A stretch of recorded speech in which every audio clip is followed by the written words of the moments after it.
Hey everybody, and welcome back to the Captain's Table. I am your host, Captain B-Nard, and the topic of discussion today is going to be an update to our MCU Power Rankings video. And here to discuss that with me, of course, is going to be the not-so-expert panel of movie critics. So, returning to the Captain's Table for the ninth time, we have Jonny Reps, Hello. and returning for the 10th time, we have Mitchelonius. Hello, everybody. All right, so it's been about a year, or actually a little more than a year, since we did our initial MCU Power Rankings videos, actually pair of videos. And since then, there have been three new movies that have come out. So, of course, they are Captain Marvel, Avengers Endgame, and Spider Man Far From Home. So, with those, the quote unquote Infinity Saga of the MCU has officially ended with the addition of those movies. So, I thought it would be a good idea to kind of revisit the power rankings, retool them a little bit, and add these three new movies into the list so then we have a complete power rankings list for the Infinity Saga. So that is what we're going to do today. We are going to be talking primarily, like I said, about the three new additions to the MCU. And we are going to talk a little bit about the other movies that jumped on the list a little bit that underwent like a drastic position change of any sort and kind of why they did. But we're not going to reinvent the wheel here. For most of these, I am just going to kind of read off their position on the list. And if you guys want a more full or thorough, in-depth explanation as to why these movies rank where they do on this list, you can go ahead and check out the first two podcasts, which are going to be episodes 6 and 7 of the Captain's Table, where we do a much more in-depth analysis as to why the movies rank where they do. So, anybody want to add anything else before we get started?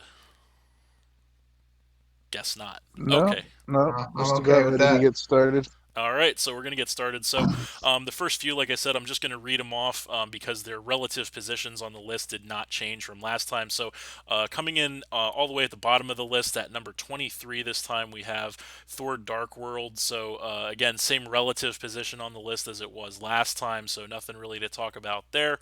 Then, clocking in at number 22, we have The Incredible Hulk. Again, same relative position as last time. So can we just say a little bit about all these movies? I Just say mean, nothing. You just want to say nothing about them? I, I don't think there's really any more to say, quite honestly. I mean, if there's anything about anyone you want to say, you can say it. But I don't think. What you say the last place was you put Hulk, right?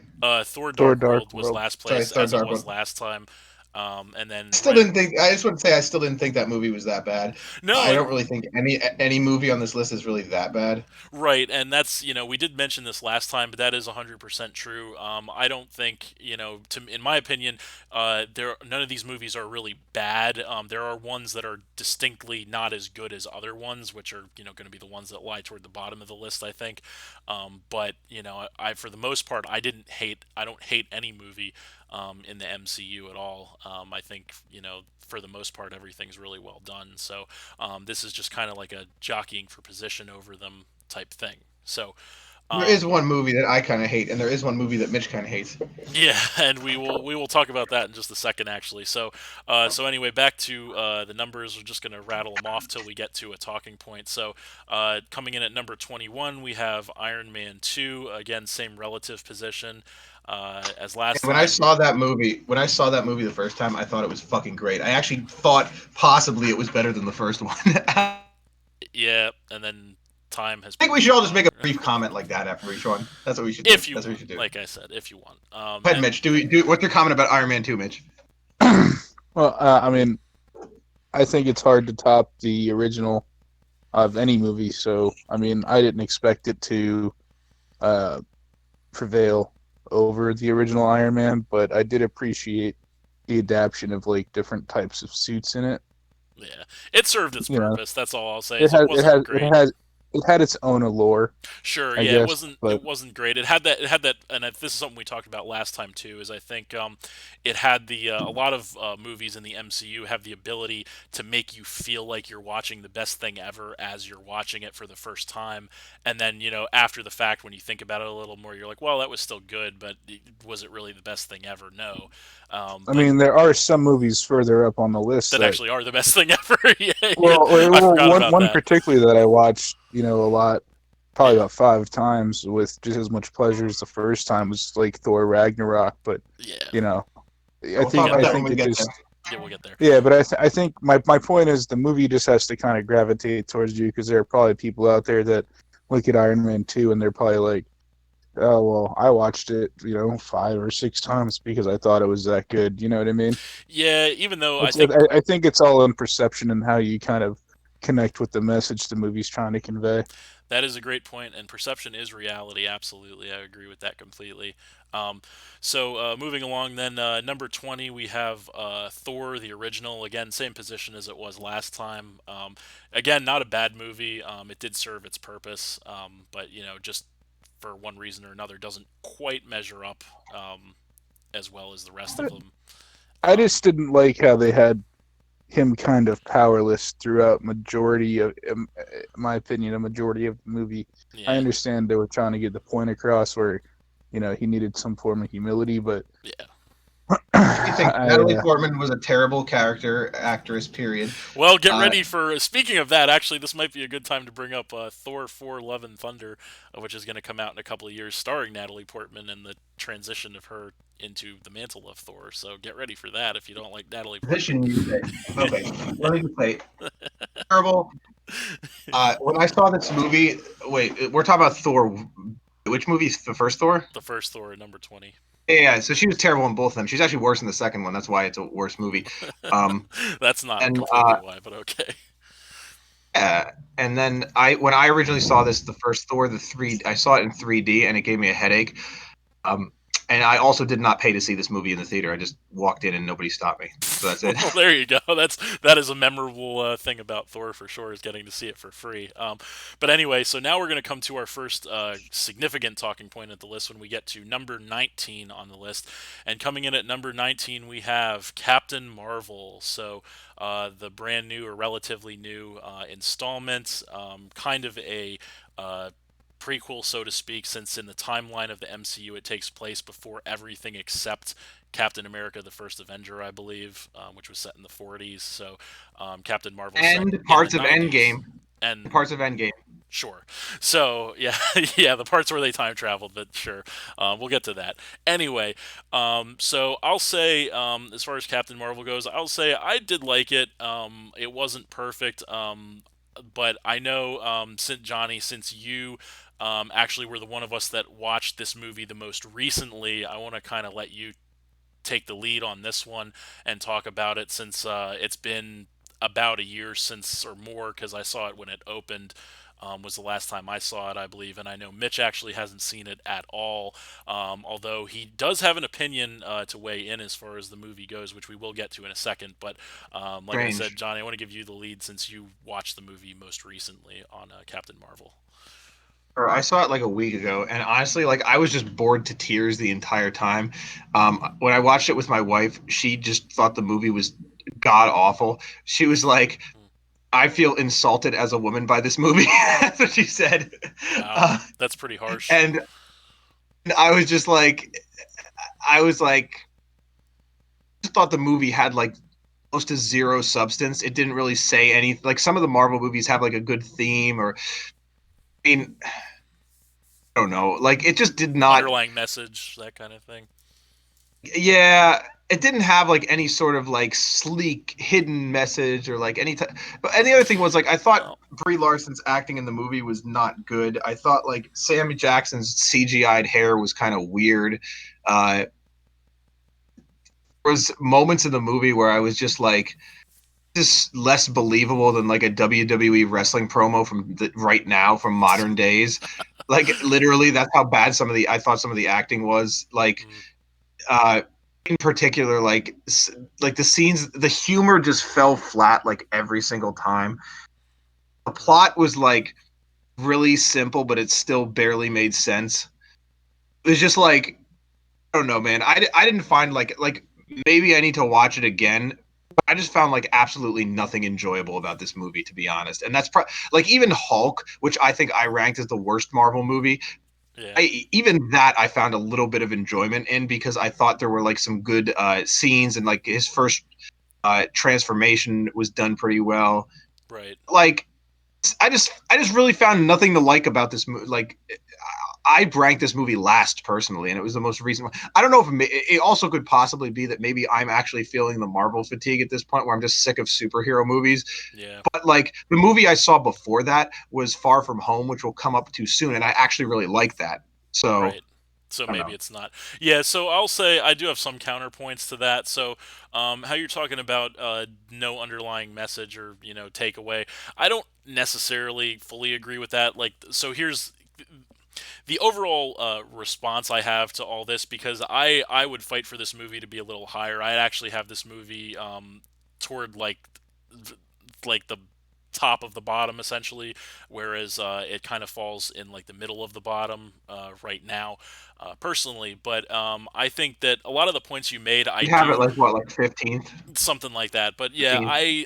a lot of the points you made I do agree with to an extent. So like with the underlying point, like yeah, I mean it kind of the kind of underlying point that I gathered from the movie was that everybody can like look deep inside themselves and overcome adversity and that kind of stuff, or you can Okay, whatever I found that just the generic, way but they could have made that presented so much better because they're like, sure. oh, she was held back, like she was like legitimately terrible at everything they were holding her back on. They're like she wrecked the guy's go kart and she was like bad at baseball and she couldn't do the PT in the freaking whatever the army or whatever. Like she wasn't good at this. It's not that she was held back; she just wasn't good. Gotcha. like it, Well, hey, and she perseverance. just got given like magic superpowers that made her better. She didn't work for it. Like Well, it's the message of the movie is it's just really poorly done. Like yeah, I mean, like I said, I don't fully disagree with what you're saying. I do get your point. I think it's not quite as bad as what you're making it out to be, in my personal opinion. But yeah. Also, as far as the humor goes, so I I have a will. hangnail and it's really pissing me off. Gotcha. I will. I also, as far as the humor goes, I will say there was some humor in the movie that I found really enjoyable. I do agree with you though. What? There were quite a few instances where the humor did fall flat, and it just was a What did misfire. you find I funny? liked What did you find? at the beginning. I liked the Goose the Cat humor. Well, it wasn't the beginning of the movie. It was toward the end of the movie. But like the first several times they did it, I thought it landed and it was good. Although, I will say that that was a gag that they kind of overused in the movie, which kind of killed it. So like the first few times they did it, I was like, wow, this is really funny. And then like when it got to be like the fourth, fifth, sixth, like it's like, oh, here comes another Goose the Cat joke. Like again, okay, sure. So you can stop now. I got the point, But they A didn't cat, stop. They but kept he's not going. really a So, cat. but like I said, the first few times they did it were good. There was some stuff with her, earlier in the movie with like the '90s nostalgia stuff was kind of cool, and like I Blockbuster and hated that everything. because Um, it's to me that was like they're really obviously trying to pander to nostalgia bullshit. That stuff in movies, I don't know why, but now, especially lately, I'm just more sensitive. I see something like that I'm like sensitive and not like it like makes me emotional, but in yeah, that it just makes me have like a repulsion to it where I'm just like I see something like that and I'm like or like obvious product placement, obvious sure. nostalgia plug, right? It's like that, right? Yeah, and I can understand that. I mean, I don't. I think it was not so much just for the obvious nostalgia that it was to kind of set the tone, because of trying to make it apparent to everyone that this is not modern day, that this is taking place in a different time period. But yeah, I do like I said, I a lot of the stuff you said I do partially agree with, although I think you're being a little too harsh, a little too cynical when it comes to it. But also, like I said, other stuff that I want to comment on that you said. Brie Larson, I don't think she did a bad job of Captain Marvel, of playing the role, but I will say that I think that they probably could have got someone better than her to do it, because a lot of her acting and deliveries at point in the movie did seem kind of like wooden, and she seemed very emotionless, and I don't know if that was just not doing a good job, or if that was the intention. I don't know, but But yeah, I do think there probably was someone better than her for that role out Oh, there. I, But I gotta be honest with you. I feel like the way they were trying to direct the character was just kind of like that, which is kind of. kind But of not a at the great way same to time, go. it's like I got at moments where she was like they're trying to make her sound like she's like really sassy or like she's really like uh Yeah, she's like they were kind of trying to make her sound like Iron Man, like give her like Tony Stark type attitude. lines that really worked because he had like the charismatic demeanor that could really make it work, but she does not. Right? Yeah, I mean, I don't know. Again, I feel like some of those Like it's like, no, instances. okay, listen, it's Yeah, like this. It's like giving Roman Reigns lines from The Rock. It's yeah. exactly like that. I guess that's not a. If you're for all the wrestling fans out there, that's not a bad comparison actually. Um, but yeah, I like I said, I feel like uh, she was I the other. So here's the thing. Here's the bigger problem or the bigger issue I think with that whole thing about the acting. So I think that in the MCU as a whole, the bar is set incredibly high for acting and for, really just getting into a role and for really delivering, home run performances because, just about every actor or actress in the MCU just is a 10 out of 10, just, like Robert Downey, Iron Man, Chris Evans, Captain America, Chris Hemsworth, Thor, Mark Ruffalo, the Hulk, Benedict Cumberbatch as Doctor Strange, Uh-huh. Scarlett Johansson, Jeremy Renner. Everybody like is just nearly perfect at what they do. So when you have an actor or actress like Brie Larson who delivers just an okay performance as Captain Marvel, it really sticks out as more of a sore thumb because of what you're up against. The bar, like I said, the bar is set for acting so incredibly high by everyone else in the MCU that if you just deliver an okay performance, people are going to be like, that really wasn't that good. You know what I mean? Scene. What's that? Said you know what I'm saying, Mitch? Yeah, exactly. So that's as far as the What does Mitch acting have to goes. say? That's what I will say about that. I thought the action was good. Nothing spectacular, or crazy, through and through. But I thought it did have good action. I did like that they took the time to tie in like certain things. So like at the end of the movie where Ronan comes to Earth, because to try and get the Tesseract, because a burning question for like the hardcore fan base in the MCU for the longest time was why didn't Thanos/Thanos's minions come after the Infinity Stones sooner than they did? And they kind of answered that toward the end of this movie with like Captain Marvel like blowing the ships out of the sky when she like realized her true power or whatever, and was able to do that. So I thought that it was cool that they took the time to tie in that was why that Thanos didn't come after the Infinity Stones on Earth earlier was because he was afraid of Captain Marvel, which is actually something that is comic accurate because Thanos did fear the power of Captain Marvel and tried to kind of like work around Captain Marvel in the comics because of the power that he/she had. Um, but like I said, I do get your point to a large extent. A lot of the points that you made. But yeah, I like I said, I'm not going to be nearly as hard on the movie as you. I think partially you're just maybe you do have a little bit of superhero fatigue going on. I don't know, but I do think that you're maybe a little overcritical of the movie, although it definitely wasn't perfect and it's had its issues. But I thought it was still good. The one thing that we didn't mention that I do, or maybe we did kind of mention that I do kind of have a little bit of a problem with that I want to touch on is the way that the movie kind of ended in an anticlimactic fashion. So, what I mean by that is, toward the end of the movie, it's kind of like, the good guys are down and out, and like she's kind of chained up, and it's like all hope seems lost. And then she kind of gets her memory back, and she just kind of like realizes, like, oh, I was strong enough to defeat you guys all along.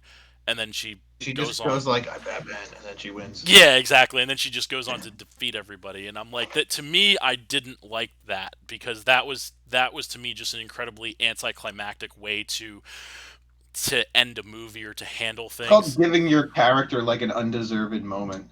Yeah, and I didn't like that. I didn't like that. Although I will say the part toward the end where her commanders, like, just fight me one-on-one with no powers, and she just whacks them. I thought that was funny.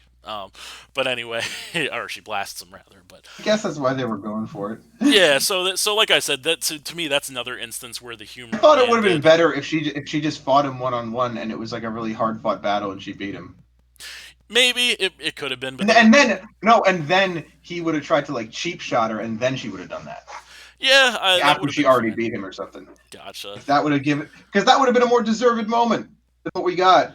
I Yeah, feel like there's a lot of moments that they could have had a better character moment or more better character development or something. And it's just like she was just like a fucking like wet noodle the entire damn time.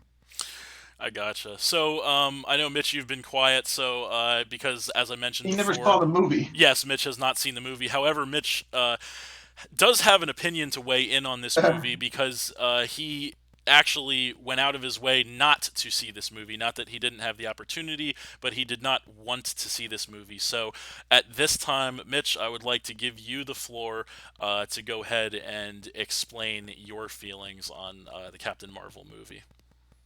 Okay. Well, first, I'd like to start off by saying that uh, there's a lot of people that out there that just started getting into uh, the movies when they started to release as popular motion pictures. Then you have the group of people, fans are in categories. Then you have the group of people that have dabbled in both realms of comics and movies. And then you have the people that before the movies were just comics and were just surrounded by the purity of the story right from the publishers and the writers and no middleman in between tweaking this or changing that. So my point is, the short and sweet of it is that I am in the category of person that was surrounded by comics and even in my own preferred publishing company, which is DC, I have a bias towards certain degrees of change. I can handle some, I can't handle all. And in this one, I had a hard time deciding as to coming to the conclusion that I did as far as even going to see it because from what I understand, they essentially took the origin story of another hero and gave it to a second version of that hero, and by that means, that's like the where the mantle's passed down to is the character that they used, Right. and there's no tipping of the hat moment that I've seen, heard about. People that watched it don't even understand that there was a previous Captain Marvel before this one came to pass, and what bothers me is that the way that she gets her powers are the way that the original does, not the way that she does. So they didn't only change a small part of the movie; they took the lead of the movie and completely altered that person's story. Because I would have went to go see it if, say, they just completely skipped over the original Marvel and kind of did an homage to how she gets her powers from him, which would be the tipping of the hat, and then go on with her story if they need to pass some time up. But just simply making it like this is the reality, this is what it is. It's going to give, in my opinion, not that it really matters in the grand scheme of things, but it's going to give, in my opinion, people that have seen it the wrong idea and maybe disinterest them from looking into the origins of the original Marvel because not even being aware of such. That's always Yeah. been kind of a nice thing when you're not exactly familiar with something, but then that's something that you watch kind of pays a tribute to the original, so that if you enjoyed what you've seen and you're curious, you're able to research and kind of find more in-depth detail on what you just watched. And this movie doesn't do that. The way that I heard John describe it only furthers my cause as far as how I'm so happy I didn't waste my time watching it. Um, you know. But Yeah, so mine just comes from, like I said, my opinion comes from being comic so much of a purists. comic purist Yep. that I couldn't even get past this change because it was that major. You Gotcha. know, Well, Yeah. how do you feel about the fact that Peter Parker was not the original Spider-Man? Do you know there was actually a Spider-Man before Peter Parker? What are you talking about? Okay, well we're what do not you, what do we're not You didn't know that originally in the comics there was a Spider-Man before Peter Parker. So why did you watch Spider-Man Homecoming then? what are you talking about? well, the no. All right. So I'm just fucking with you. There was never I was gonna Spider-Man say, before Yeah, Peter yeah. that's So Parker. I'm thinking in my head you're like, like what no, is? like Yeah. I So don't know what you've been informed, but so there's definitely been Spider-Man after Peter Parker, but that's a yeah, whole different, that's a different you know, story. they've Yeah, but created a whole Spider-Verse to that too, which Yeah. I believe is canon to your MCU, right? But yeah, they did an several animated movie Spider-Man. that was very successful a couple of years ago about that. I think Well, they're no, gonna but have I mean, another I one. hear they're trying to bring it live action now too, which Yeah, I think at some point we're gonna do that. But we're kind of straying. So back to the main There are point. So there's multiple Spider-Men. there are multiple yeah, there's multiple there's a spider army. yes, It's there an are multiple infestation. tangents. There are But multiple there was like, tangents do here. you remember how at the in the that actually goes back a while? Because do you remember in the '90s Spider-Man cartoon they actually had the Spider-Verse Oh Spider-Mans like yeah, in a couple Yeah, episodes? Yeah, absolutely. so that absolutely. actually goes back quite a while. Right. So anyway, back to the main point, which was not the Spider Well, Verse, no, but but that Captain that that Marvel. only helps with the main point. Yes, That yes, only yes. helps with the main point that there is so much more out there Right, and I that so the movies essentially are able to the movies are able and have the power to allude to them to create true fans, yeah. and when they don't do that, it's just an injustice to the industry. And You so know, yeah, so for to movies need to help push comic book sales and vice versa. And when you have movies just completely disregarding a whole series of beautiful illustration and literature, you know, that kids and people of all ages can enjoy. To me, it's too big of a smack in the face. Gotcha. So basically to summarize, what you're saying, essentially what you're talking about is you were stuck on the fact that in the source material, Carol Danvers is not the original Captain Marvel. There is a man who is actually the first Captain Marvel, and his origin story is identical to the one that they gave her in the movie. Essentially, is the long and short of it. And as a comic purist, obviously that doesn't sit with you, and I can understand that, even though I don't fully agree with it, because to me, they kind of Fair. like so in my Changes all the opinion. time. They retcon shits, whatever. Speaking Yeah, of so in yeah, my opinion, again, not coming from the same background of fandom as you do, so it's going to be different. In my opinion, it's just to the line of, okay, well, they did use the Captain Marvel's original origin story, they just used it on the person who second took the mantle of Captain Marvel, so it's kind of just combining them together, essentially, because, as I mentioned in the source material, the original Captain Marvel was a guy, I don't even know his name, and then, he was Marvel. His name was Marvel. okay, sure. So yeah, so he Which is was funny Captain because that Marvel why for did a they name while. why did they name Jude Law's character that? Just, No, they that was the named him original Captain Eon Marvel. Rog or some shit. I don't Who know. was Marvel though? There was someone who was Marvel in the movie. I don't I even remember who it don't was though. know. But anyway, they all had weird alien names. I don't know. But anyway, my point is this. In the source material they had, a man Captain Marvel for quite some time, and then eventually he passed the mantle to Carol Danvers, who was the second Captain Marvel. Which was obviously the Captain Marvel we got in the movie. So, that's kind of how that went. In my You opinion, know like, that that what was her name? Her sassy friend. She was like she was the third Captain Marvel. There was actually a third Captain Marvel, and she had the same name as her friend. What oh, the hell was her really? name? I didn't know What the that hell was actually. her name in the movie? What I was her friend? I can't even remember Jerry the or name's name. something? I don't remember. No. It was something. I gotta look this up. Well, you do that.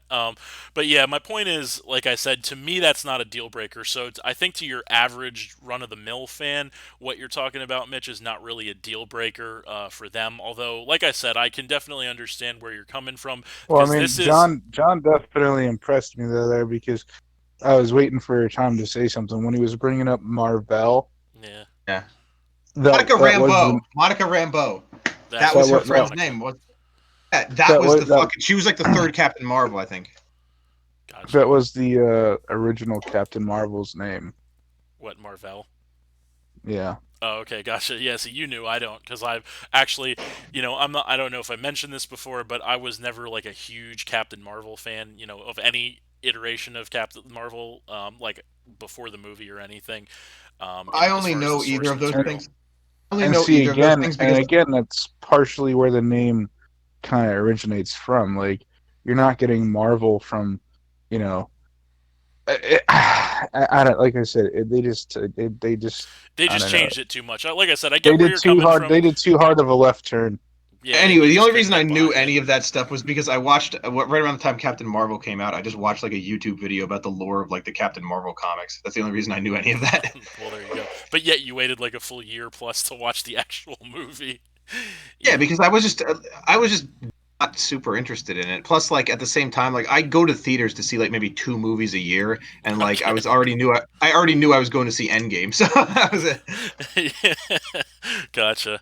So, yeah, but I think that pretty well sums up Captain Marvel there. So we'll move on from that. So, Actually, both of the movies I went to the theater to see last year were Endgame. well, we'll definitely get to Endgame. There's going to be plenty of time to talk about that a little bit later. So, but moving along the list, we're going to get to number 18, and coming in at number 18, we have Avengers: The Age of Ultron. So, I do want to stop for a second on this movie because this is one of 3 movies on the list that kind of went sort of a notable position change. So, last time in our power rankings list, I think we had Age of Ultron ranked around like number 14 out of 20, if I'm not mistaken. And this time we have it ranked at number 18 out of 23. So quite a significant drop off here for this movie. And I'll talk about it, briefly. I will say I think last time around when we did the power rankings, we were a little too generous with this movie, just because maybe it was an Avengers branded movie. So maybe that was the reason we kind of pushed it up higher. It was a good movie, don't get me wrong, but I think that as we talked about the movie last time, it kind of fleshed out some more problems that we may have had with the movie. And after we had the discussion, I was kind of thinking, well, this movie should really be a little bit lower on this list because we did have some notable negative things to say about it.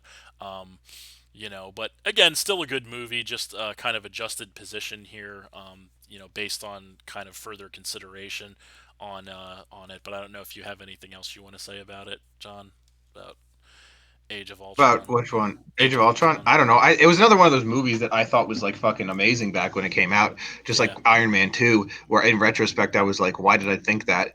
So Yeah. like I don't know. I thought I mean one thing I do I did, like I just recently watched the Captain America fight that he had with Ultron where they're on like the moving truck. It's like maybe Right. an 8-minute fight. I thought that was really good. It Yeah. was probably the best part of the movie.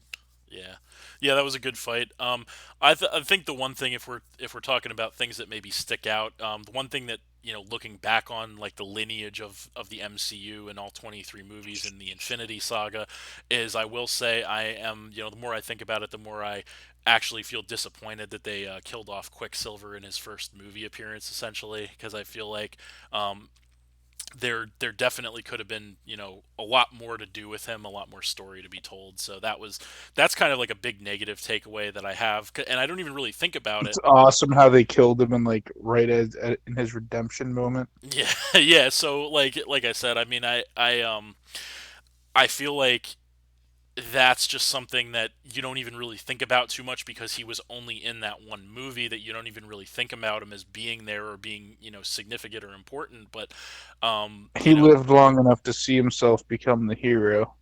for like 2 seconds.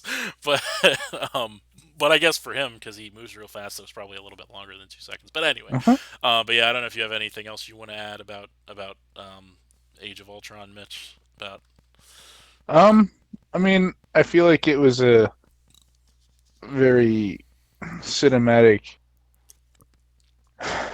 piece of art in the sense of its, the effects oh, the City in the and Sky, that was really nice. It was that really was cool. nice. Yeah, But I liked how there was because generally when someone just gets introduced, you figure they might have more time. So I kind of, in a way, did enjoy that surprise because I didn't expect like Well, yeah, I was like, oh look, new new blood. spin-offs. Actually, Um, now that you mention it, that's something else that I want to add. Is I remember at the time of Age of Ultron's release, I was actually kind of disappointed that the only new heroes they introduced were Scarlet Witch and Quicksilver, and then Vision was kind of a surprise because I wasn't really expecting him, but then we got Vision also. But I was hoping for more more marquee superheroes to like make their debut on the Avengers side in that movie, but obviously that didn't happen. So I do remember that as being a little bit of a letdown for me too, is wanting to see like more marquee, like bigger name heroes join the Avengers in that movie, and they didn't. But um, well, I mean, I expected to see Vision just because of the the movie title in trajectory of the itself. story, well, that too, Yeah. yeah. But the other thing was what I was leading to was it's for me it's hard to not enjoy a superhero movie that contains multiple superheroes, Oh especially yeah, ones that are so different in the way that they are. yeah.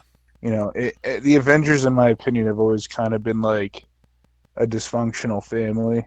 Oh yeah, and that's the lore of them. That's Because the allure. yeah, like that. There's always trying to find some leadership or trying to find some like, oh, we got to follow these rules, so you got to sign this paper, which is another movie we'll get to later. Yeah, But like, and then you got like the rebellious kid that's like, hell no, I'm not signing that shit. I do what I want, you yeah. know. And then you got the responsible kid that's like, you need to. This is the right thing to do. Which But actually, when you anyway, put it so like that, I in retrospect, it sounds kind of weird that Iron Man would be the one to want to sign the paper and Cap America yeah, would. right. Well, that's When how you you put it, know that's how you know it was the wrong thing to do. yeah. Um, but my point is, it's hard for me to not enjoy a movie with Oh you yeah, know the and I'm not different saying I didn't enjoy this movie. I did enjoy this movie quite a bit actually. I'm just like those are looking back on it and like the again looking at the entire in 23 movie saga that is the MCU right now, or slash the Infinity Saga of the MCU. I feel like those couple things are there's more negatives that kind of like stand out to me like in memory looking back than positives. Although like I said, I did quite enjoy the movie. But but yeah, I think I that mean, I probably would have placed it a little higher, but gotcha. Yeah, I mean, I think like I said, it was a little higher last time, but I think upon further consideration with Age of all of us, Ultron. yeah, it was a little too high last time, I think. Whatever, it's But good. yeah, we'll keep going then. That's like I said, we're not trying to reinvent the wheel here on these these movies. That we've already discussed in the previous podcast, so we're going to keep rolling. So then that brings us to number 17, and that is going to be Guardians of the Galaxy Volume 2. Same more or less relative position as it was on the list last time, so don't really have anything to say about that. Um, I thought I this felt movie. like I they should have included the dance off in this one too. think this movie was actually a little bit better than you're giving it credit for, but yeah. but the middle of that's another thing that I meant to bring up because we did bring this up last time. Ranking the middle of this list was very hard last time, and I think this movie specifically, Guardians Volume 2, is just kind of and as well as the next one we're going to talk about is just kind of like a victim of circumstance, just because they are really good movies, but they might just be slightly edged out by other movies that are a little bit higher on the list. Because I think last time and this time for the most part too, because this list is primarily based off the last one, we had a relatively easy time saying, okay, like these movies are top five, these movies are bottom five. But aside from that, like the whole middle of the list is just a battleground because you have so many good movies and great movies in this series that it's just really hard to try and say like, oh, this movie edges this one out or this one edges that one out for this particular reason. And I think as you guys said before, at the end of the day it just comes down to perception. And there might be some little detail or something about one movie or the other that just for you personally puts it over the edge.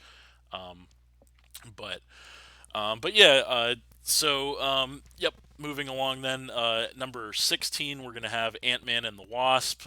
Again, another really good movie that just kind of was, edged out, maybe more of a victim of circumstance as well. So I don't really have anything else to say about that. The humor on this movie was just incredible. Um, I loved it, Eh. but um, Actually, Juliet, my wife, found this movie to be not good. She did not like it very much. Thought it was well, too bad she's okay. not on the panel. No, but I thought it was okay. I thought it was probably a little bit better than she thought it was, but I don't think it was like. I honestly think this movie should definitely be lower than Guardians 2, but I that's think, just my yeah, but I opinion. know Mitch, because Ant-Man and the Wasp. I know you were a big fan of the humor in this movie, if I remember Yeah, correctly. it was all of it was spot on. Yeah, I love the humor in this movie. It's one of my, aside from Thor Ragnarok, which we'll, get to higher up on the list. Honestly, this is one of, in my opinion, like the humor is in this movie just about the best of any in the MCU. In my opinion, it's just really, I don't know what it is. It just lands. But yeah, so again, not really too much else to say about that. So moving up to number 15, this is going to be another little talking point.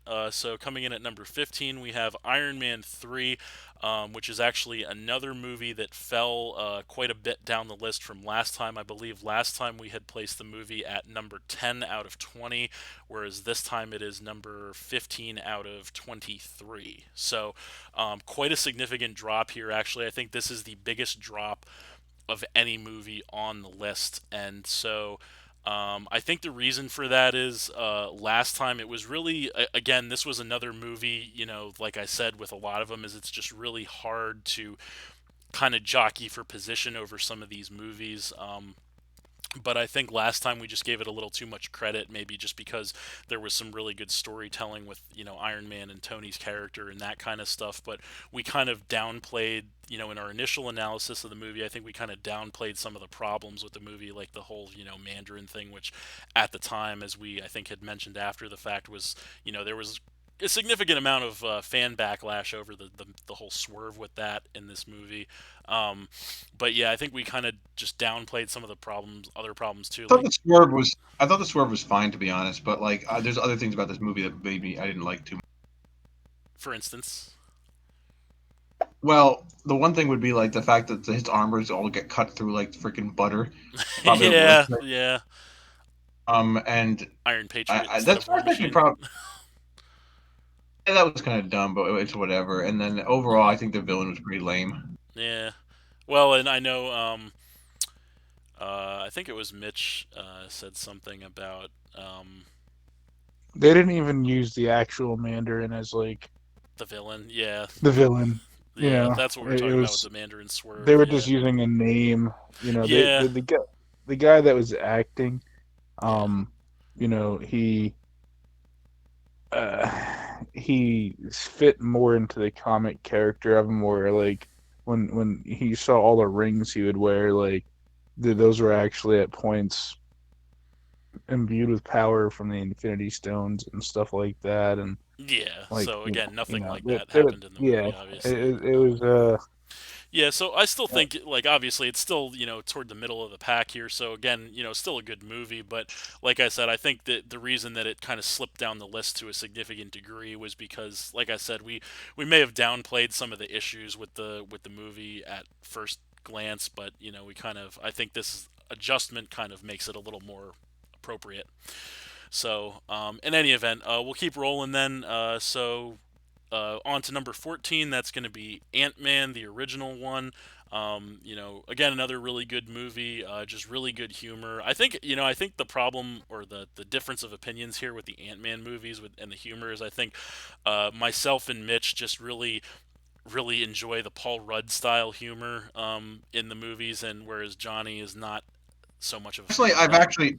actually since the last list, I've definitely softened on Paul Rudd, and I've softened on the Ant Man humor. I actually appreciate it more because I came across Captain Marvel humor and realized just how bad that is. So That's kind of funny. So, um, but yeah, a really good movie. Great origin story for even though, and I actually now that we have the all the Captain Marvel stuff out, I think this movie actually, not to really dwell on it, would probably be a great example of in your opinion, Mitch, something that is a hat tip or justice to the source material because of the fact that they have the original Ant-Man, Dr. Pym in the movie, and they obviously make Yeah, known the exactly. fact that They Scott pay Lang is not the homage, first Ant-Man, and so Under they Pimp. pay homage. Yeah, they pay homage in a big way to Hank Pym as the original Ant-Man. and not just that, but they actually chose the name of the successor of they didn't skip past Scott Lang. Like, Yeah, no one was skipped or passed over. There was a tipping of the hat. It's a movie really rubs you the right way when things come together like that. I agree completely. So, all right. So again, moving You know, what along. movie, you know, what movie really rubbed me the right way was the first Avengers. Because you ever see ScarJo's ass in that? Woo! Yeah, well, we'll get to that. You can mention that in your positive takeaways from that movie when we get to it in a little bit. So, moving along, we're up to number 13 here, and that's going to be Captain America: The First Avenger. Again, another really good movie, a great. Near perfect origin story for the character of Captain America. Of course, my personal favorite character in the MCU. Um, Probably in all of superheroes slash comics. So, just a great origin story, and the seeds were planted obviously for things to come, as it is the first movie in the timeline of the MCU. So, not really too much else to say about that. So, moving along, we're gonna I go. personally think this movie should be a lot, well, not a lot, but a little bit higher because I really like this movie, and I thought one of the reasons why I liked it. I know Mitch hates this movie, but one of the reasons why I like this movie is because it did something different in terms of the setting. Because like a lot of Marvel movies are just like very similar in that they're all like late early 2010s basically is like the freaking The time when that they're they're shot. set in. Yeah. Yeah, but I feel like this movie like did it did like the period like the picking a different time period like a hell of a lot better than something like Captain Marvel did. Okay. And I feel like this and Age of or not Age of Ultron, this and Endgame both did that flashback, like a flashback type scenario good. Yeah. Definitely. Yeah, and I don't think I don't think Mitch hates this movie, but I think that definitely it might be a little higher on the list if Mitch didn't have the most favorable opinion of this movie. He's not the biggest fan, but I don't think he really hates the movie per se. If you care to, I feel like hate is a strong word for yeah, any movie on this list because, like we said earlier, you know, it's pretty hard to hard to hate this um stuff. Yeah. yeah, especially the middle ones where Pretty they hard. It's pretty hard to hate like your superhero fantasies from your childhood being brought to life actually very well with actors that fit the roles. So yeah Yeah, yeah, that is very true. Yeah, um but it's no movie's ever going to be perfect because no director that is going to make something out of quality is literally just going to take the exact already made words off the pages. version Yeah, right, yeah. yeah, There's gonna be tweaks, and just bring it to absolutely. life. Sure. They're going to want to put their own mind and spin into it, or maybe give you a different scenario that they're in. My thing is just like, don't touch the origin. Like, you need to have that. I don't care what you do beyond that. Right. Yeah, and I think But I would agree with you there as a general principle. If there's one thing that they should take care to, be as accurate to the source material as possible, it would be or should be the origins of these heroes, because the origin stories are really what define these heroes. I mean, yeah, like there's going to be a lot of other experiences afterward, and yeah, I think I as well would be or am more flexible on them changing, those stories around a little more. But the origin stories for the heroes is definitely something that should be kept as true to the source material as possible. So, exactly. um, moving along, then we're going to get to number 12. That is going to be Black Panther. So again, pretty Oh, much the and just same. hold on before we fully move on to the Black Panther here. I Okay. do want to say I really feel like they could have done a lot better of a job. I still say this Hmm. with the effects they used to put Captain America, Oh, you're talking about his Mini head. Steve. Yeah, I can't. I'm trying to hold back uh, immense laughter here because I picture it, and it just reminds me of something like out of a Monty Python fucking. sketch. Gotcha. Yeah, yeah, I don't know, I guess but I can. anyway, It served. I don't hate it because it served its purpose, but it is what it right. is. It wasn't like the whole movie, but like I said, at the same time, Yeah, it like was just a part. it was crazy though. I was like, Yeah, what I know the hell am I you watching? specifically take issue with that. But anyway, moving on. We're gonna get to number 12. That's gonna be the Black Panther again. Another really good movie. Just Black about the Panther, not same. not Black Panther, not Black Panther, the Black Panther. Whatever, you know what I mean. Visual spectacle, definitely. The imagery on this thing was amazing. Great action. Another really really solid origin story for a character. I think in this movie, although technically he debuted in Civil War, which we'll get to, in a second. But yeah, don't really have too much else to say about this one. It was pretty much in the same spot as it was last time on the list. So I don't know if any of you guys have anything else you want to weigh in on. I guess a big takeaway I would weigh on is just how different and cool of a villain Killmonger was. That's still something that resonates with me. I think he was one of the probably one of the top villains in the MCU overall throughout all these 23 movies. But Yeah. and Oh, I'll say this is I like the movie because like right after this movie came out, I went to Jamaica and I met this dude who looked like Killmonger and we partied hardy. So that well, that was there my you go. favorite part of the movie. That was my favorite part of the movie. Awesome. No, and also when Andy Serkis died. Sure. All right. So anyway, then moving along, we're gonna get to number 11. That's gonna be Spider-Man: Homecoming. Again, same relative position on the list as last time, so not really too much to talk about here. Really solid movie again. I'm glad that they, went in a different direction with this being the first solo Spider-Man movie in the MCU, having had two In prior different direction. Spider-Mans. Third, it was the third remake of Spider-Man. What do you Yes, mean it a was the different third remake of direction? Spider-Man, but it was the first Spider-Man in the MCU. So, Yes, I um, guess. yes, so yeah, so They it was, brought in Tobey Maguire. nah, that's Mitch, okay. hey, I want to hear Mitch's opinion Old on man, this. Toby Hold Maguire, up. no thanks. Oh, I want to hear Mitch's opinion on this because in Civil War, Spider-Man was like the guy who was mainly against not Captain America. He was the guy who was mainly against Iron Man in the actual Civil War Well, can comics. we can talk And about that when we actually get to oh, Captain hold up, America: Civil War and on the he's no, because list? this is Spider-Man's movie, so that's why I'm talking about it. But here and also in Civil War, he's like Tony Stark's bitch boy. Why does that make you annoyed, Mitch? Yeah, because he didn't start off with Tony Stark like in his They were youth. enemies. Yeah, well, not When not he's older, they were older. They were like opponents. yeah. To an extent, The youth, It's they not. were It's totally not so stuck. much that they were opponents. It was more of like rival. It was more of like they were rivals.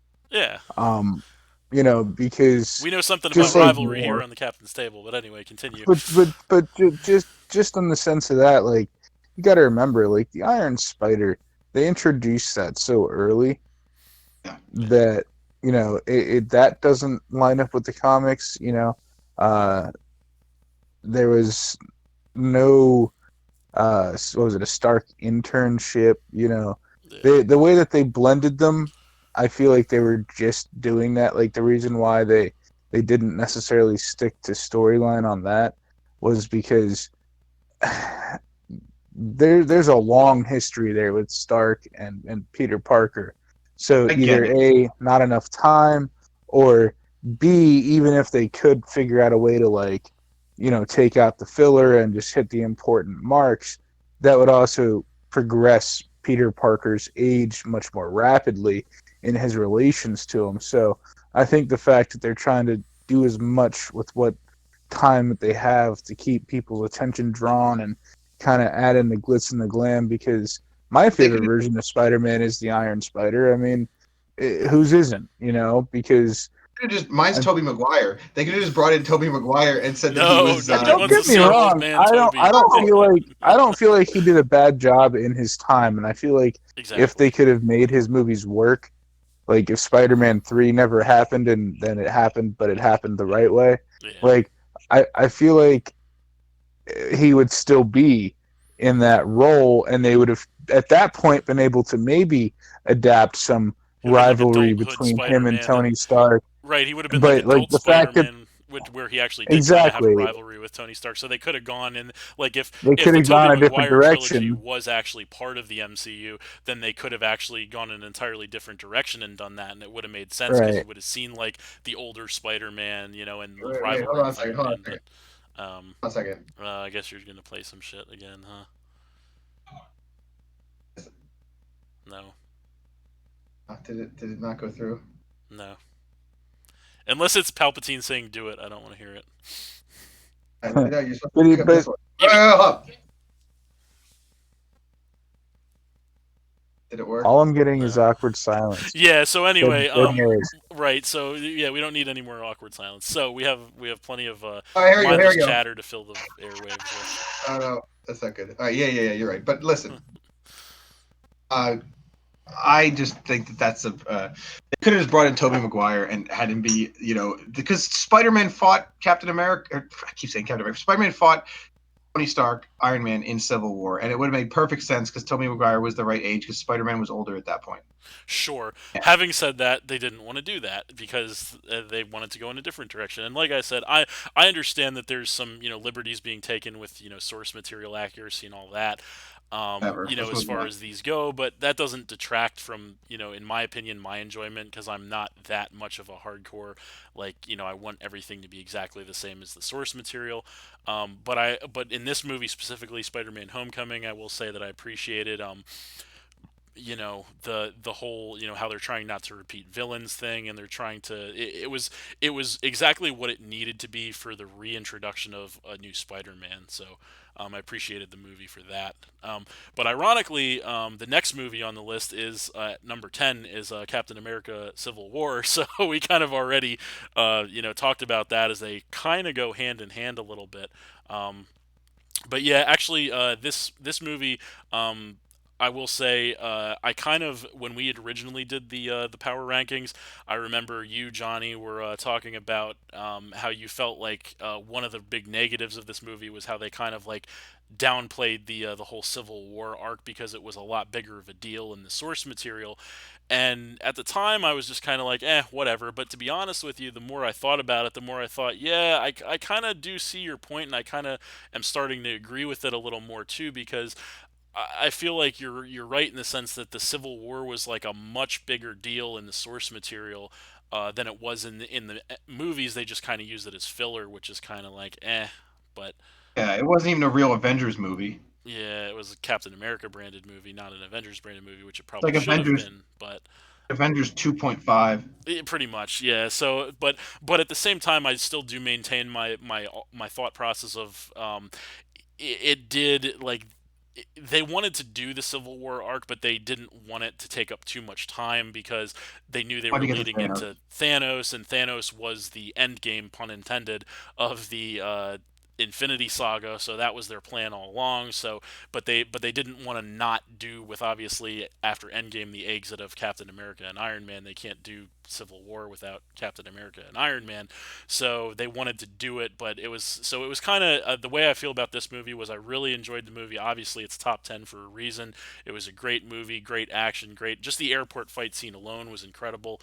But I think that it was just a victim of circumstance again in the timeline with the limited time that they had to work with. Um, but Could yeah, have been a big event, but it was just a mediocre event. right. Again, a hard. It's hard not to enjoy a movie that has all the heroes. I mean, not all, but most of the heroes in it. Yep. I Yeah, did, however, enjoy the most impactful part for me was the division between Captain America and Iron Man. How it almost seemed like it could be mended, and then that scene happens where Tony sees the video and essentially starts beating the crap out of everybody in the room. Yeah, he sees that the Bucky slash the Winter Soldier had killed his parents, Yeah, assassinated but his parents. the way that like he looked at, like you could see the in Betrayal his in his eyes, like eyes. how he looked at Steve and was like, when he was like, Mm, "Did you know?" And then he was like, "He's my friend," and he's like, "So is I." And right. then like how he just went to attack him and then ended up fighting Captain America and like beating him essentially until obviously Captain America gets the jump and Bucky gets away. But like the I think fact that Captain like, America won in the end, so I He don't did think win you're in the right. end, I mean, yes. did Vegeta beat Goku? Not in the end. well, you gotta understand something. You He remember didn't. Tony Stark's suit saying that like you can't take him hand to hand. Like Yeah. that was the voice, and he again analyzed. He said right out, he goes analyze his fight patterns, and then when they like analyzed, he goes now go kick his ass, and then like The he suit starts kicks his beating ass. him. Yeah. He would have He, beaten him, but he you got to kicked his ass remember for he. like 3 seconds. Captain America was about to come back. Nah, he So would. He. It was pretty clear, if we're talking about that specific scene. I think it's pretty obvious to me that at that point, Cap was probably done until the But distraction Cap from was gonna Bucky. But Cap was gonna win because Cap always finds a way because he's the man. as He's the much best as I love no, superhero. Captain see, America, the only way he no was bad gonna time. win in that moment was with what happened, and that was with Um, the distraction from you really Bucky. think that Captain America is the guy who can like out fight like Thanos because of his wiliness and his ability to? He's just a good fighter. Well, I He's mean, got like I guess he's we'll the never best know because they're technician. both dead now. But but No, he's anyway, not. Captain America's not not dead. technically, yeah, but he might as well be. He won Anyway, in the end. He's elderly. He gets to get all that nursing home tail. sure. All right. Anyway, I think that pretty well covers that. Again, we're not trying to reinvent the wheel here. So, but we are in the top 10, which is good progress. Now, we're gonna move to number 9, which I think is the last like minor talking point that I want to touch on the list, and that's going to be coming in at number 9, Captain America: The Winter Soldier. And the reason this is a minor talking point is because it did fall. It slipped a little bit significantly down the list. Last time I believe we had it ranked at number 6 out of 20, whereas this time it is 9 out of 23. So it is a little farther down on the list than it was last time. I think, again, this is probably the same thing that we said about the last couple of movies that slipped down could be said about this one, is we maybe just gave it a little too much credit, but upon further consideration, like as we were discussing the rankings last time on the podcast, we kind of flushed out some more issues that we hadn't fully considered with the movie, and that kind of pushed it a little farther down the list. But obviously, still a top 10 for a reason. Just an incredible movie, incredible action. Cap is a total badass in this movie, which is maybe more so than in any movie actually in the MCU, which I know you were a big fan of, Johnny. Well, I personally said that I think that this is why I put this movie above the Avengers is because Captain America is such a fucking weakling in the Avengers, but he's a badass in this movie. Oh, other than Endgame. In Endgame, he's definitely the most badass. Yeah, I was gonna say that. I almost forgot about that. Yeah, and that we're definitely gonna talk about that when we get there, which we will. But yeah, that's Captain America: The Winter Soldier, just a really solid movie through and through. Don't really have anything much else to say about it. So that brings us to number 8 on the list, and this is going to be our next major talking point, because coming in at number 8, we have Spider Man Far From Home, which is, of course, the newest addition to the MCU, both in the timeline as well as, in our timeline. And this movie is. In my opinion, just an instant classic. I loved just about everything about this movie. I'll kind of take the lead on it here. Because I am a huge fan of this movie. I know you guys are as well because it does rank very high on the list, and I don't think that that's unjustified because with a movie this new, like the movies at this point, what like 9, 10 months old, I think. So it's the movie's not even a year old at this point, and we're ranking it very high on this list for how new of a movie it is.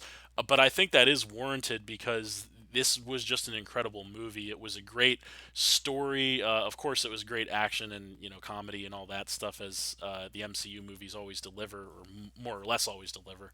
Um, but just great, great, great storytelling in this movie, like the coming of age of Spider-Man, of trying to deal with the loss of Iron Man following the events of Endgame, trying to deal with balancing his life between him wanting to be Peter Parker, him wanting to be, normal and do normal things and have a normal life, but also, the old saying, with great power comes great responsibility, which is not ironically, from Uncle Ben from Spider-Man.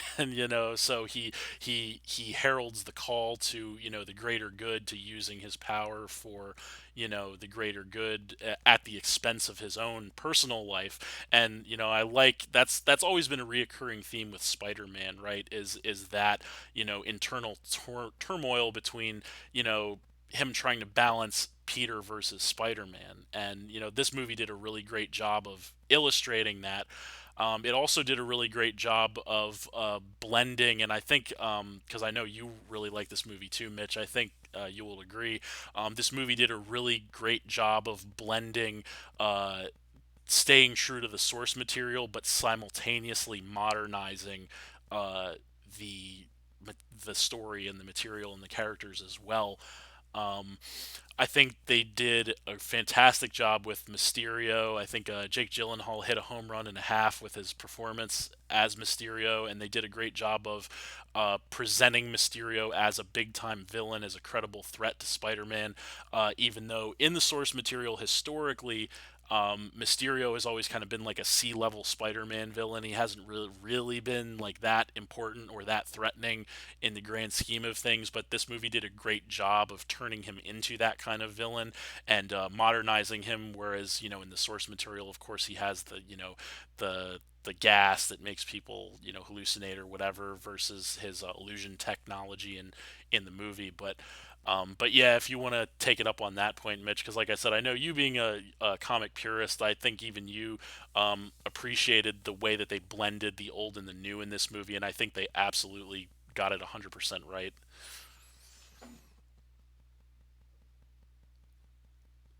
So, Yeah. what's that? Yeah, I think it's a good movie, but I think you're rating it a little bit highly. Well, so here's the deal. Actually, I think you put this movie above Homecoming, right? Yes, by three Which I spots. thought is I think that's the right choice. But I think Civil War should be ahead of this movie. Or sorry, not Civil War. I think Winter Soldier should be above this movie because I thought Winter Soldier just had an overall better plot. I like the fact that they modernized Mysterio. I think the one thing about this movie that I didn't like is the fact that Peter Parker's like a whiny little bitch type thing started to get a little bit annoying at some points in this movie. Um, he's like, no, I just want to do this. I don't. Oh, come on. Uh, like it just got annoying after a while. Because even like back in the day when Peter Parker's in high school, like he was never really that type of like. He's Peter Parker is way too like popular. Also, like, why is he not a nerdy loser? And he's like a fucking his best friend's Tony Stark. It's just I don't know. It takes me away from because part of Spider-Man that made Spider-Man my favorite character is because he was very relatable, and I just find this iteration of Spider-Man a lot less relatable.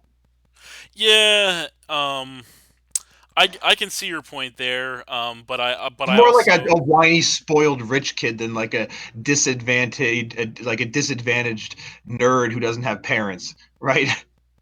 Yeah, I mean, like I said, I do see your point there completely.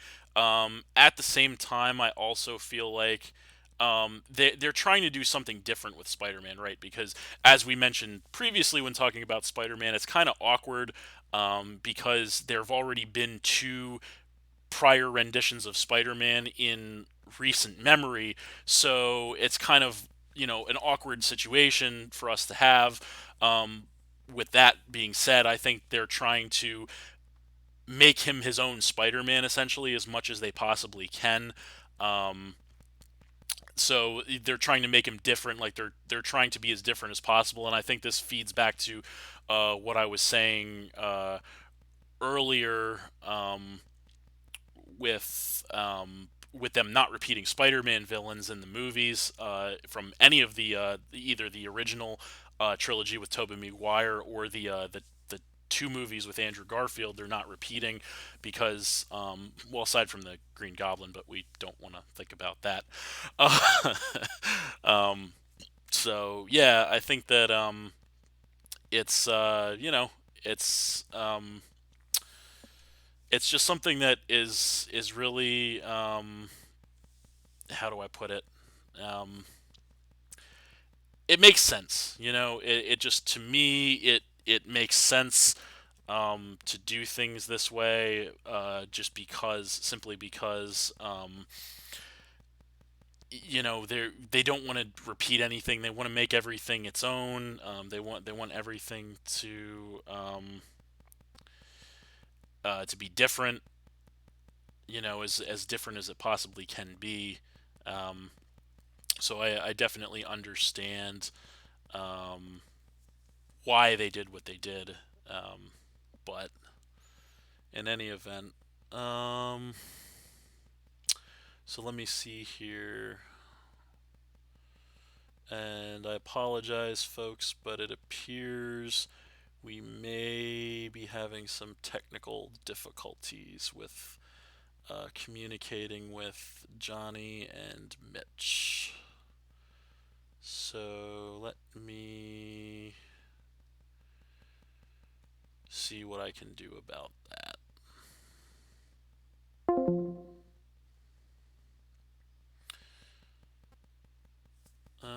Let's see here.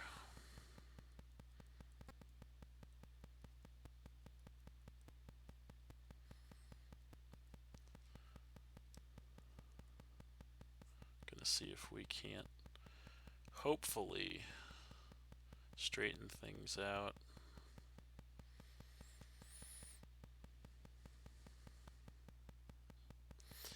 I do apologize for the technical difficulties.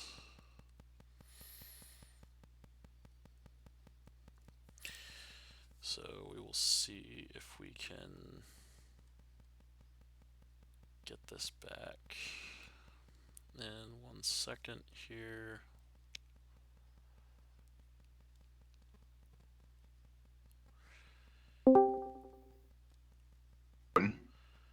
Are you there, Johnny? Yeah, what happened? Yeah, I think we were having some technical difficulties. Now I can hear you. I don't know what the last thing I said that you could hear was. Um, Oh well, where are we at now? we're still on Spider-Man. I was just saying how, to your point, I understand they're trying to make everything different. They're trying not to repeat anything with any of the renditions of Spider-Man. Um, so, I think that's what they were going for with this new Spider-Man. You know what I mean? Like, I get your point about him being kind of whiny at times, but Let's hear what Mitch has to say. yeah, he was having technical difficulties as well, so we're gonna try to get him back in 1 second. I know I did really want to get his opinion on it because I know this was a Can you like rare. pause this and push and like just put them together? Like just cut it here and put it together with the other I part. wish I was that good at this, but I don't think I am. So easy. Just have Shorty do it. He does not like. He's not. No. I mean, I wish like every You time I literally ask him to edit a video for me because I have for so because you the fans are probably gonna hear this. splitting an audio file is so easy. I don't have the material, or I don't have the resources. I'm not Iron Man. No, I could do it on my phone. Okay, well, we might, depending on how bad this gets, we might do that. Are you there, Mitch? Yeah. Okay, you're back, so that's not too bad. We can just work with it. Yeah, so I do apologize. We had some technical difficulties there, folks, with our voice chat, but we are all back and ready to resume now. So what I was feeding into when you got disconnected, Mitch, was I was talking about how we were both pretty big fans of Far From Home. Actually, I was really going hard on how much I liked Far From Home, and I was leading you into talking about how I think Far From Home did an excellent job of blending the old with the new, kind of, so keeping true to the source material while simultaneously modernizing and updating as well with like the way they did Mysterio and the story and all that kind of stuff. But I'm interested to Mm-hmm. get your take on Far From Home because I know you were a big fan of that. Yeah, no. Far From Home, I felt like was a nice. It's hard for any movie to come directly after Endgame, and Actually, be not to as cut you like. off, but that's the one other thing that I in selling this movie that I wanted to say that I forgot to say was that this movie, the fact that so it's really cool to have a battle for the fate of the universe, right? But not every movie can be that. So I think this movie did an excellent job of kind of coming back down to earth, pun intended, from Endgame and, the grandeur of Endgame, but, this movie still feeling important and still feeling, really good. So anyway, continue. Well, I mean, that's you pretty much just took it out of my mouth. You Sorry. know, like, that's what I was alluding to, and I think that's what you kind of was you were getting ready to understand that I was alluding to, and Yeah. you took away my moment, Sorry, and man. I'll, I'm I'll really never get excited it about back. this movie. I love this movie. I really did, and part of me wants to put it even higher on the list. Although it's a law of averages, so it's not gonna be. But the ones that are above it are even better. I think so. It's but it's just I love this movie. I thought it was a very fitting end to the quote unquote Infinity Saga. It was just a great story, and I just loved pretty much everything about this movie. The one thing I actually didn't like about this movie was that they killed Mysterio at the end of it, because I really would have loved to see Jake Gyllenhaal return as Mysterio, because, like I said, he did a tremendous job at that role. Well, or did they? Well, I suppose there's always that possibility, but I mean, they in my mind they Think you made it should turn face? Do you think you should turn? face turn Mysterio face turn. No, I'm not on board with that. Um, but yeah, Rey Mysterio was never a heel. oh my god. Well, anyway, you know what I mean. So I feel like, um, I feel like, and I actually it surprised me when they killed him, because it really feels like they've been leading toward the Sinister Six for quite some time, which Well, Mysterio is the thing, part the of. bad habit that every Spider-Man movie I feel has made Mhm. is just that it's you know uh, the Tobey Maguire one. He kills Venom. Yeah, Like there's a long-standing character in that same trilogy, in the same movie, I believe. Hobgoblin, you know, Green Goblin slash dies. New Goblin. Yeah, Um, you know, you have in the Green Goblin died in amazing the original. Doc Ock died in the yeah second one. yep. and you have in the Amazing Spider-Man, you have what some deaths there that might not have been as As relevant big. to Yeah. the story, but like again, same thing, killing off the villain. And then in this movie, I feel like in the first movie they did a pretty good job of. I mean, Not correct me killing if the I'm wrong. vulture. It's been a while since I've seen it, but Yeah. they didn't kill the vulture, right? No, they didn't. So yeah, so Exactly. So that I felt was a step in the right direction. definitely. And then in this movie, they kill. Let's be honest, it was absolutely ridiculous that the Vulture didn't die in that. Like, Oh, how come he like on. blows No, up I in like mean, a he like blows up in a I fiery inferno, and he's not dead somehow. I Yeah, get the that he should have, you know what I mean? But the fact that he didn't was was relieving to positive. me, Yeah, because absolutely. again, you got to remember, of all things, it is a movie based off of a comic book. Yes. People are supposed to survive things, especially the supervillains, Of Spider-Man, and actually, I was and, gonna and say in particular, the Spider-Man villains really don't die for the most part, because Spider-Man's not a no, killer. they So always come back. I think Mitch, you have too much of a Batman fixation because he always spares his villains. well, Spider-Man does too. I mean, yes, that is true too. But he's right though, in the sense of Spider-Man really never kills the villains. He really always spares the villains. So And I feel like that's something that they've always gotten wrong with not implicating into the movies, even because though, that's what creates such a good Spider-Man story, is that right, there's more and more that keeps happening with them. yes, You know, and then you have, even in the cases where you have arcs where some of the villains become anti-heroes, like what Venom, they tried to show with like the Hobgoblin yeah. before he died. Oh, he turned face. Like, Yeah, you you got him know, doing the fucking wrestling puns. now, and then like I said, like Venom, when he gets implicated in the He's new probably the series, best hopefully example. that happens. Yep, But like, he again, he goes from being the greatest adversary to the greatest unknown for yep, Spider-Man, because he knows deep down that Venom isn't bad, but he also knows that he has impulses that aren't exactly good. So when you take that away, it takes a large part of the what you can do with that individual universe. And Spider-Man is one of the most iconic Marvel heroes, if not one of the most favorited in Yep. Marvel, one of the most popular because, you know, before the Marvel even really started putting out movies about their superheroes, the There one was that they Spider-Man. chose initially was Spider-Man because Yep. Hey, he's whoa, it's whoa, not wait so a minute. You're forgetting about furry Thor and the Captain America who threw the bike on top of the bridge from the Okay, 80s. nobody cares about any of that. yeah. Spider-Man historically, yes, is the most featured hero, or one of, if not the most featured hero in Marvel. So I agree with you completely. And yes, if you're killing these villains off, which again historically Spider-Man does not do. Although I will say, technically Spider-Man did not kill Mysterio; he technically killed himself. But at this, Right. No, but but no, he but what still I was died, getting which to is was yeah, he taking shouldn't out a have. hero, which is something that we've debated about in the past. Is you didn't really view Mysterio too high up there on that list of like necessary villains with Spider-Man, but I think he was because he's one that stands out. Like some people might forget the Scorpion, Hmm. you know what I mean? But Mysterio is more well known. Yeah, Um, yeah, so I think that there's a lot, like I said, there's a lot to be said with a movie killing off such a memorable character that could really help you further progress that story so that you don't have to continue to reboot when you realize, crap, we shouldn't have done that.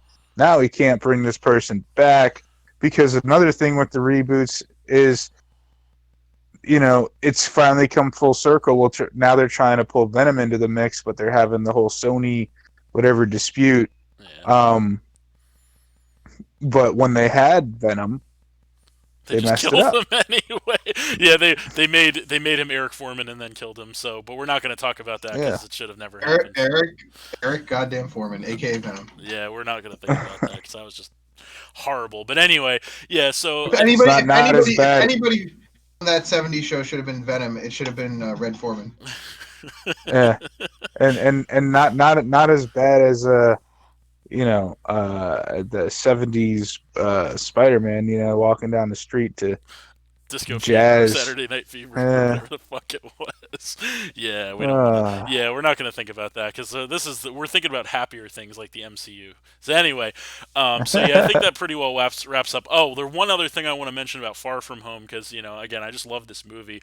Um, the fan service at the end of this movie with the return of the one and only J. Jonah Jameson as played by J.K. Simmons, which is probably one of, if not the best thing about the original Spider-Man trilogy with Tobey Maguire. Bringing him back, what fan service! You idiots at Star Wars who wrote Rise of Skywalker, take notes. That's how you do fan service right, not what you did in Rise of Skywalker. Okay? Oh, I yeah, had to you say it. don't bring back Sorry. you don't bring back What Darth Sidious. What are you talking about? Han Solo showed up and looked like he didn't shave in what might have been a flashback or a Force coaster. Who knows? Or a memory. No, it was his memory. But yeah, but that's correct fan service. That's good fan service. That's with the way they did. They just showed because I was so happy. It's like this is the way I look at Far From Home. You order an ice cream sundae and you get your ice cream sundae and everything's all good and you're happy with your ice cream sundae and then you come to find that there's a cherry You on get like top of your ice cream sundae that you they didn't give you a order, but free guess hand what? job. It's there. They gave it to you for free and that cherry's name is J.K. Simmons, god damn it, and it was perfect and it was awesome and this movie is great. So, I anyway. feel like And he they could give have voiced the animated J. Jonah Jameson too, though. Yeah. Yeah, that's just you, fuck. did you That's just you incredible. guys played the PS4 Spider Man? I have not, I I believe. have played. I beat it Okay, like Yeah. top to bottom, 100%. J.K. Simmons is not the voice of Jameson in that game, but whoever did do it did a tremendous job. Absolutely. Yes. I Actually, have no. There are no bad words to that game. and That Jameson, I game know was I'm incredible. tangenting off here. But if you like J.K. Simmons playing Jameson, there is so much of that like in that game, and it's not the same guy. It's not him doing the voice, but the guy who does Jameson is like almost as good. Okay, I was gonna say because as a side note, since we're tangenting pretty hard here, I will say that J. Jonah Jameson is on a personal level probably my favorite supporting character. He's definitely my favorite supporting character in Spider-Man, but he's probably my favorite supporting character of like any superhero, anything like movie, comic, anything, because he's just such a polarizing character, and he's just such an entertaining character, and just oh my god, they were missing some. And I know, he's kind of J.K. Simmons is like older and doesn't really look the part anymore, but you know, You that get him role a needs to be hairpiece. filled by somebody. So, but anyway, that we've spent quite a lot of time talking about Far From Home. I think that pretty well sums it up. So we're gonna plow through the rest of the list en route to number one. So. Coming in at number seven, then we're going to have Doctor Strange, which is actually the only movie I believe to retain the exact same number that it had in the first movie, or I'm sorry, in the first list to the second list here. Actually, Is it bumped technically, something? yeah, technically advancing a place over the Winter Soldier, I think, because it was 7 out of 20 last time. This time around, it is 7 out of 23. Just a great movie, original. Visual spectacle, just very creative and interesting. I don't know if you guys want You to can say make anything else about it, but that's about it. you can make so many puns with the lead actor's name, Bendy Dick Snatch. Like And I think you commented last time on him just being the absolute perfect guy for that role, which I 100% agree with. Um, but a good example of this not being true would be when they cast Robert Downey Jr. as Sherlock Holmes. there you go. There you go. But yeah, so that yeah, again, that But true to the Sherlock Holmes anthology, just off of Robert Downey Jr.'s, Sherlock was very pompous and like Okay, ignorant. did you ever see the Sherlock Holmes? Benedict Cumberbatch was Sherlock Holmes in No, I Bruce agree. Perry. No, I'm It was just a saying. million times better. That's probably why they were like, oh, we could probably get away with using this guy because of we need his to get him like, in the MCU, and we got I just the think thing that's what for him. happened because that was the only thing that he was really known for before he was Doctor Strange. yeah. You might be right. I'm not 100% on that, but anyway, yeah. So just another great movie high up on the list. The next few we're gonna plow through. They didn't really change positions on the list at all because we were pretty hard set on this lineup here for the top. So coming in at number six, we had Guardians of the Galaxy, the first volume there. Another great movie. I know for me personally, it just kind of stood out as a movie. Like I said it last time, and I'll say it this time. It's just a movie that it totally encompasses the idea of taking something that you don't know about or care about, and then you just make something so great out of it that now people know about it, now people care about it, and that's really what this movie was for me. So I don't know if you guys have anything else you want to add, or not really, but No, he covered it pretty good. yeah, that's why initially my plan was just kind of blaze through these because we kind of set our pieces on most of these movies last time. So Well, then have um, at it. Come on.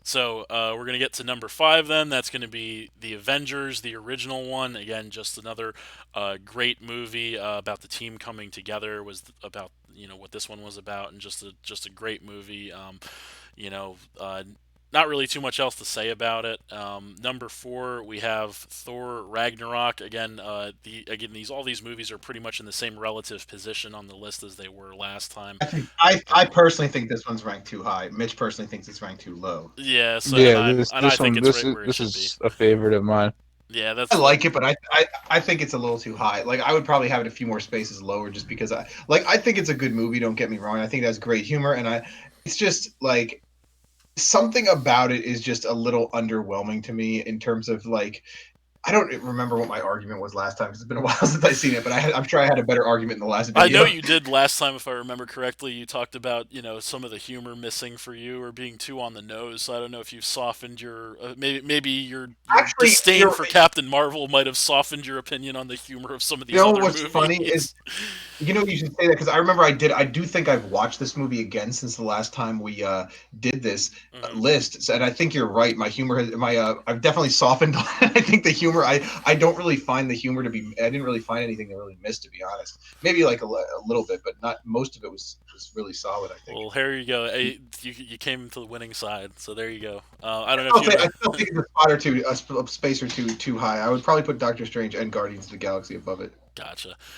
So I don't know if you. I know because this is. I don't know if you have anything else you want to say about Ragnarok, Mitch, because I know this is your personal favorite, and you love Yeah, now everything this about it. movie just hit every single mark for me.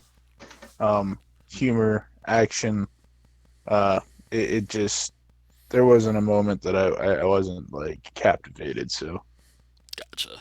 Yeah. So, and I, feel pretty much the same. Just a great movie, but, there are a few that are a little better. And, coming in at number three, we're gonna have Iron Man. That's the original one. I know this was last time Johnny's personal favorite. Just kind of the one that started it all.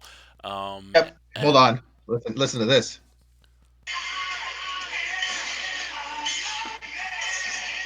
okay, sure.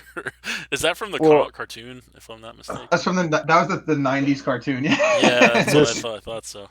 this movie, for me, the reason why I said Ragnarok should be ahead of it is, sure, yeah, it's monumental because it was either gonna make or break Marvel, but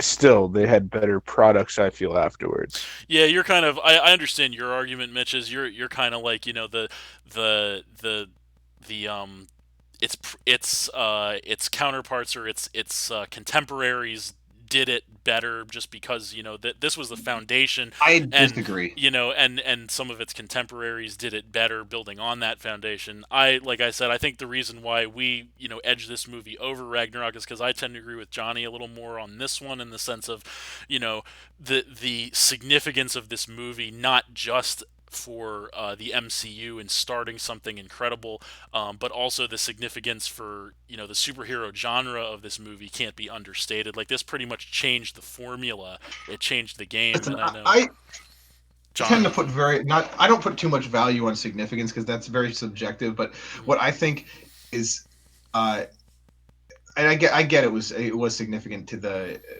MCU and the development of superhero movies. But the reason why I like this movie so much is because I did watch it actually again since the last time we saw it. That we did this list, and I actually like it even more now. And I think I might actually bump it up personally to the number one spot, which I think I had it at two last time. No, I think you. But I think Yeah, you might have had it at one last time, but we all kind okay, well of like I outvoted you. But but yeah, I'm quite a fan of this movie, and one of the reasons is because the story of the movie is just much more quaint and like less like because I feel like it's the stakes of the escalation. That's also one of the reasons why I kind of liked Far From Home because it at least seemed like de-escalated the stakes a little bit, which is a good thing because it doesn't always have to be like the fate of the world is on the line. It was just like, this Mysterio guy is just going to be a dick and act like a superhero, right? yeah, So, but like the stakes of this movie were small or much smaller, which I thought was better, and it also told the origin of the superhero, in my opinion, better than any other Marvel movie.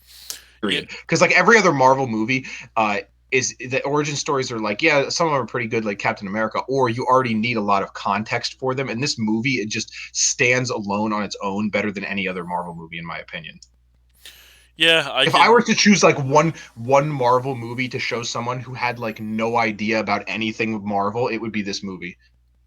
Yeah, that's I can't even fully disagree with that, because that is a pretty fair statement to make. I mean, like I said, it is number three, not number one, for a reason, because I think the two above it are just irrefutable. But this, like I said, I do love this movie. I think it does great things. I agree with you.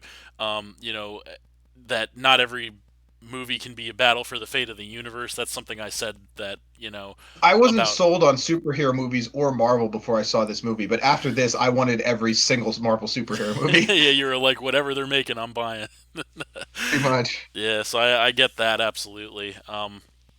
Yeah, so but yeah, then so that wraps that pretty well. So moving along, we have number two, and number two is actually going to be our former number one from last time. That is Avengers: Infinity War.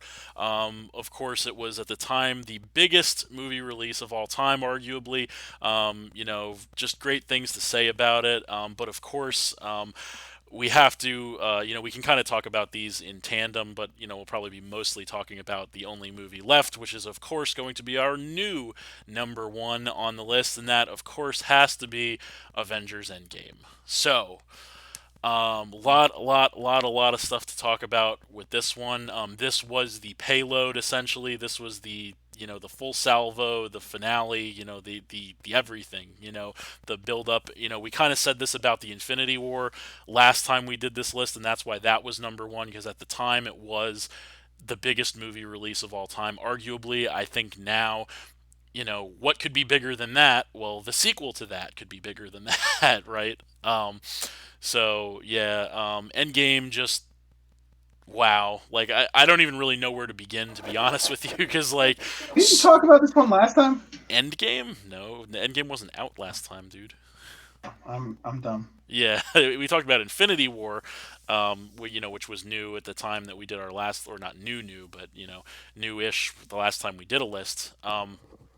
So, with Endgame, this was just the full salvo. This was the end all be all for the MCU, and it was the burning question was answered. Of how they're going to fix everything when they did the unthinkable at the end of Infinity War, and they went there and they vaporized everybody or half of everybody anyway. And so we knew that something was going to happen that was going to undo what happened in Infinity War, and sure enough, the answer was time travel.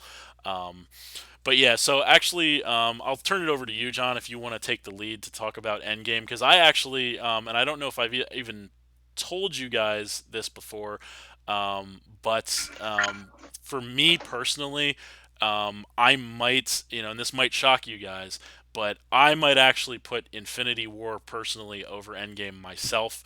That is not the way the list goes because you guys both rank Endgame number one, and it is majority I didn't. rules. So Endgame is number one on this list. However, the reason I Didn't say rank it at this, number one. what's that? Didn't rank it at number one. I ranked Iron Man at number one. Well, whatever, you know what I mean. So my point is, my point is, I to me there are some more. I have a few more problems with Endgame than I do with Infinity War, but those I think were bound to happen just because of the sheer grandeur of this movie. But yeah, jeez. I don't even like I said like this movie is just so okay. So I know I said I was going to let you take the lead on it, but I do have to mention one thing before I'll turn it over to you, and that is there's so much in this movie. There's just so many iconic moments. There's so many just blockbuster moments and just so many things that happen in this movie that are just incredible. And this movie is home to. I have to mention this one before anyone else does because it's my show, obviously. This movie has the one moment that I think is quite possibly definitely in my opinion, one of the greatest moments of any movie ever in all of cinema. And of course, I am That was talking when about. Captain Marvel said. That was when Captain Marvel said, "Hey, Peter Parker, you got something for me?" No, I was going to say that was when Fat Thor got on camera for the first time. No, no, of course I'm That talking was when about. he. That was when Thor was playing Fortnite. Yeah, that was when Thor was playing Fortnite. No, of course, in all seriousness, I am talking about the end of the fight. Everything from when Captain America gets up and straps his broken shield to his arm and is ready to take on the whole goddamn army Even before, dude, by even before himself. that, Yeah, even no, everything from like the second Thanos was standing outside, like just sitting there, and then he yeah. starts giving his monologue. That was when it started. Fair enough. Yeah, I'm not even giving it enough credit. So back it up. So the whole thing from when Thanos started his monologue, all the way through that, all the way through fighting Captain America, fighting Thor, fighting Iron Man at the same time, all the way through Captain America lifting Thor's hammer, which was the big, what everyone wanted to see. That was fun. The final payoff. I knew All the it. way, all the way through Captain America's shield getting hacked to shit from Thanos' blade, all the way through now Captain America getting up and strapping his broken shield to his arm and standing alone against the entire whole goddamn space army, all the way to on your left where everybody comes back through all the portals, all the way to where Captain America finally after 22 movies says Avengers assemble. Goddamn. A few How do movies. you get any better than that? If somebody has an answer, you got the floor. That's I'm done there even. 20. Like you can't You it got doesn't get any you better than end that. It you doesn't. end a movie with Iron Man saying, "I am Iron Man." Oh wait, this movie also did that. Yeah.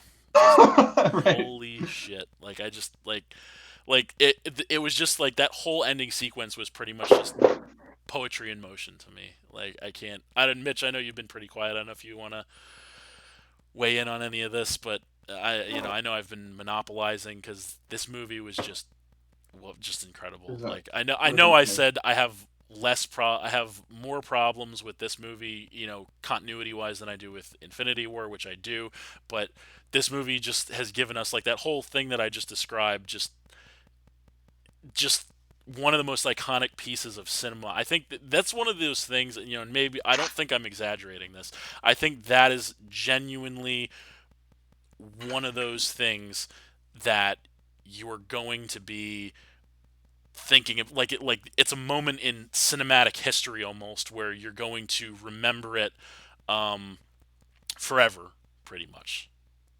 That's how I feel about it. I don't know, if you guys, um, Ah, yeah, if you so I'll let you because I think if you want to go ahead, Johnny, and take it up on that note. I know I monologued for a while. yeah. Can you hear me still? Yeah, yeah, go for it. Okay, So it said Endgame. Discord like this. It said Discord like disconnected my mic, but it's working. Okay. Yeah. Um. So I thought Endgame was I don't know. So the one thing you said about the maybe liking Infinity War more, like okay, my wife, I brought her up again, but she liked Endgame less than she liked Infinity War. She actually liked Infinity War better. Oh, Um, I which guess I'm not alone then. is so she said that the I don't know, the story of Infinity War was just tighter, and as a movie, it was just better made.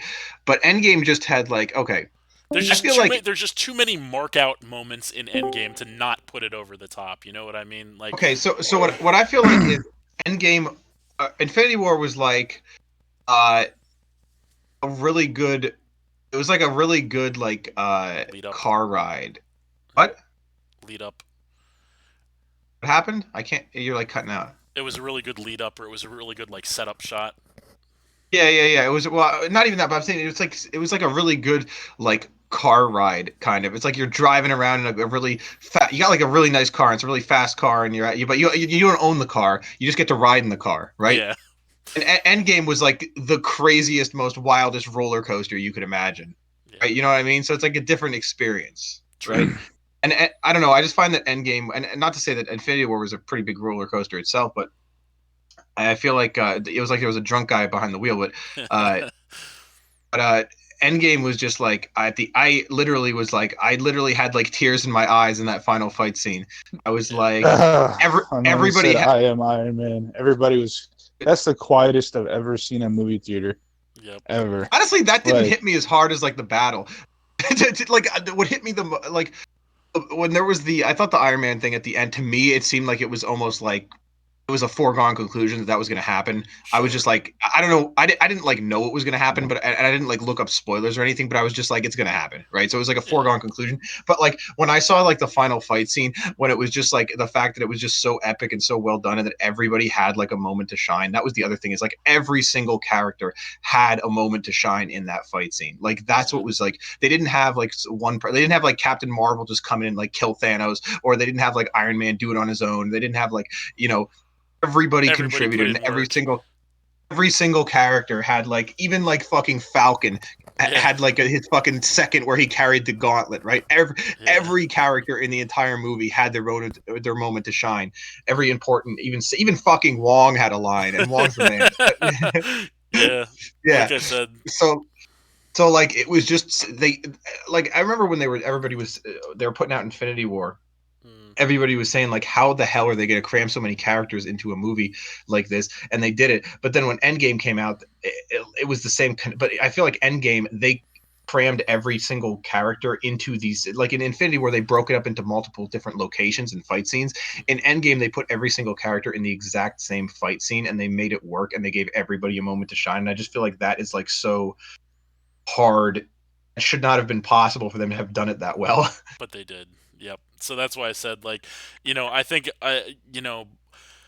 I have to agree with you completely about your Infinity War versus Endgame, analogy, or comments. And yeah, I just like I think it's really hard for me. Like this was, I know initially I might have said I might have liked Infinity War better, but I think I want to adjust that to, like I said, I think Infinity War just has less inconsistencies, which makes me, like you said, the story was tighter and whatnot. I think Um, what Juliet said is like, from a perspective of like which movie is actually probably a better made movie, it's yeah. probably Infinity War. But in terms of like which movie is just like, it's more likable and it's more of a spectacle, and it just ties everything up. Like it's such a finale. You know what I Yeah, mean? oh my God, just absolutely. I But mean, in Mitch, yeah, Infinity War, it almost hit the nail on the head. You know what I mean? yeah, Pun intended. Get I it? get it. Shit. I went for the head. Ha. Yeah, I'm glad. yep, I'm glad my humor hits home. It's I about did. as I good as the actually humor. yeah. didn't get it until you explained it, because I'm slow. It's about as good as the humor, from what I understand, that's in the Captain Marvel movie. Burn. But but um But there's but just so it, much in this it, movie. Like there's it just so many it's just iconic moments. I think this is the one case where you kind of needed the sequel to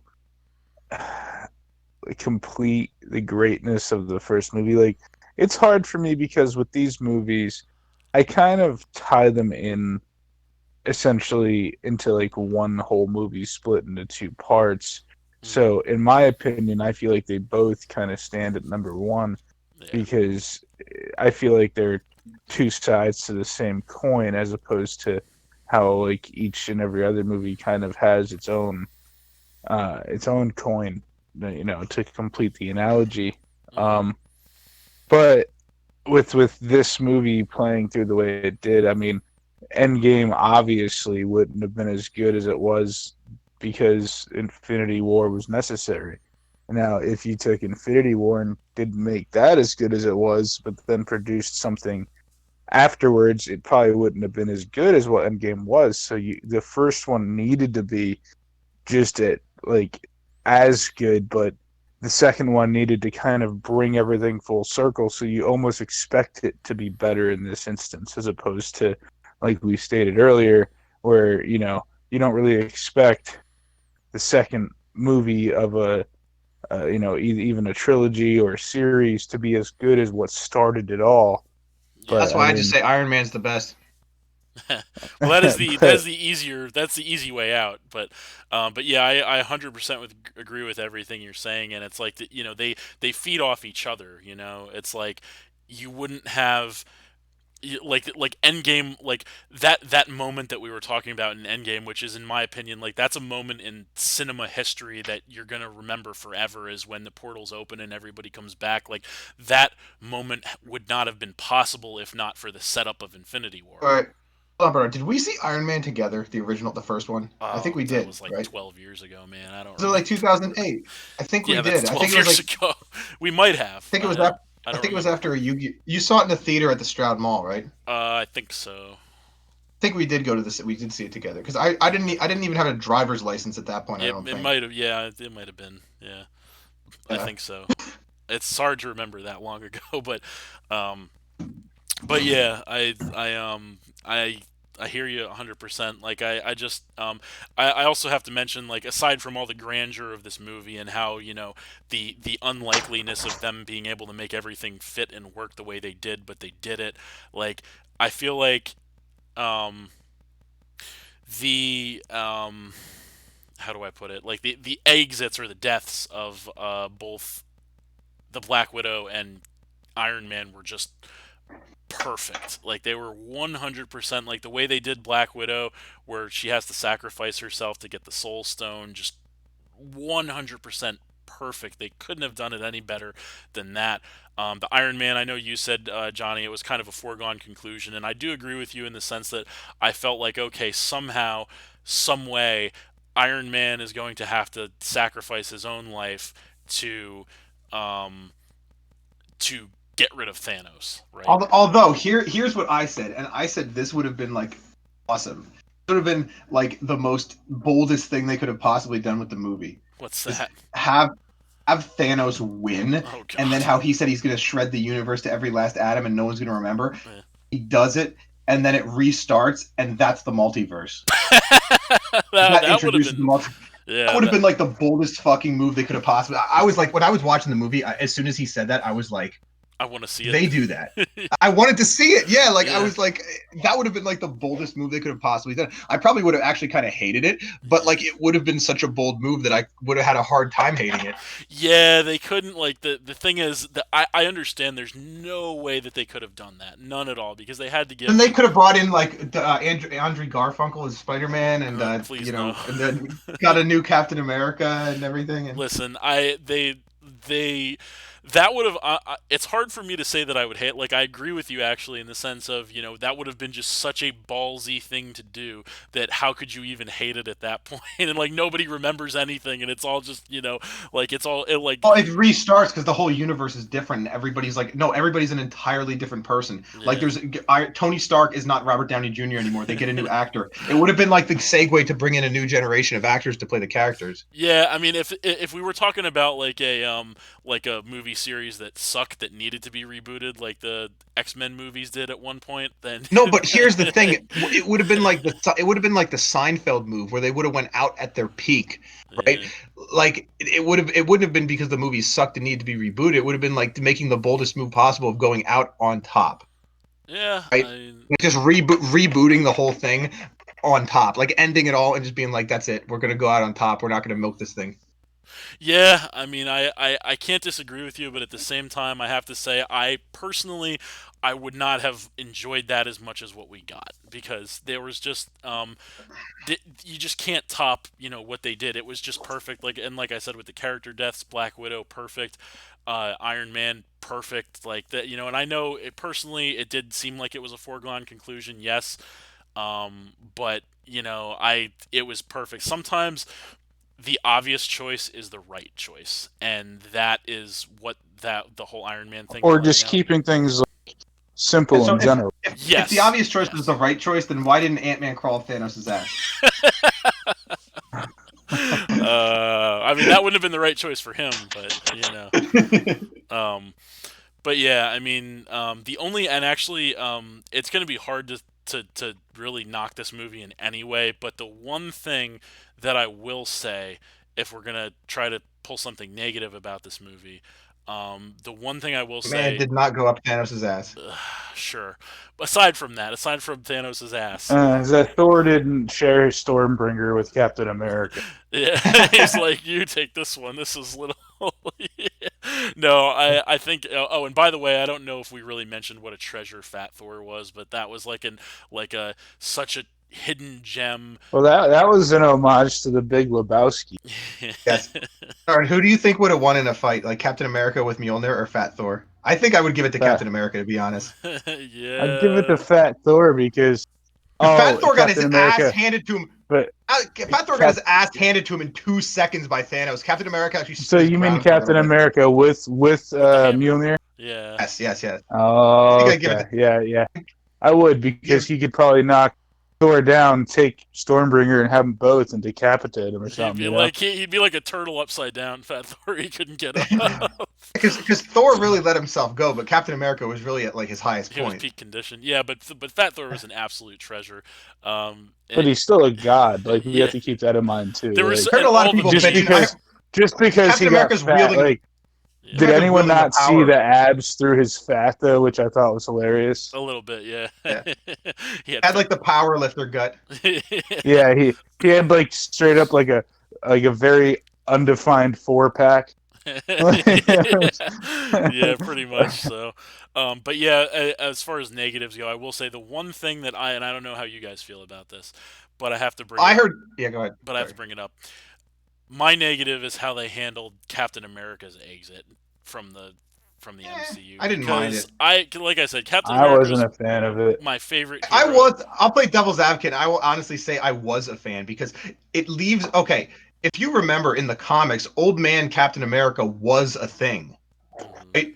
Yeah, but And so was Bucky Barnes as Captain America. But I we can agree, keep, but there's still time for that. There's still time for that, and I think that like I like the Captain America thing because like he didn't just die. I actually preferred that over him just dying because it leaves the possibility open. Plus, with all the time travel bullshit, he could come back young at some point. I liked how it left the door open. They So don't have to go that route, but the door's still open. so They I could do always do like a prequel where he's like back in the 50s or something. so I do appreciate that, and that is definitely good. And what you just said is why I don't hate what they did, because make no mistake about it, I don't hate how they handled Captain America's exit. But the reason why I take issue with it, and why I think to a degree, and why I think that there were better options on the table, is Like because this whole time it has to do with the relationship of Iron Man and Captain America. And the whole time, like ever since Civil War, there's been this divide between Captain America and Iron Man that almost seemed irreparable at times. And I felt like, Captain America, with his character and his personality throughout the entire saga of the MCU, has always been, the soldier willing to sacrifice himself for someone else or for the greater good or anything. So I think it would have been much more appropriate for Captain America's character had he sacrificed himself during battle. And the best way he could have done that, in my opinion, would be protecting Iron Man, because you that don't would get it have. because that's the whole point of character progression. That's why Tony had that character progression where he was willing to do that. Like Iron Man Yeah, from Iron Man 1 would not have done that.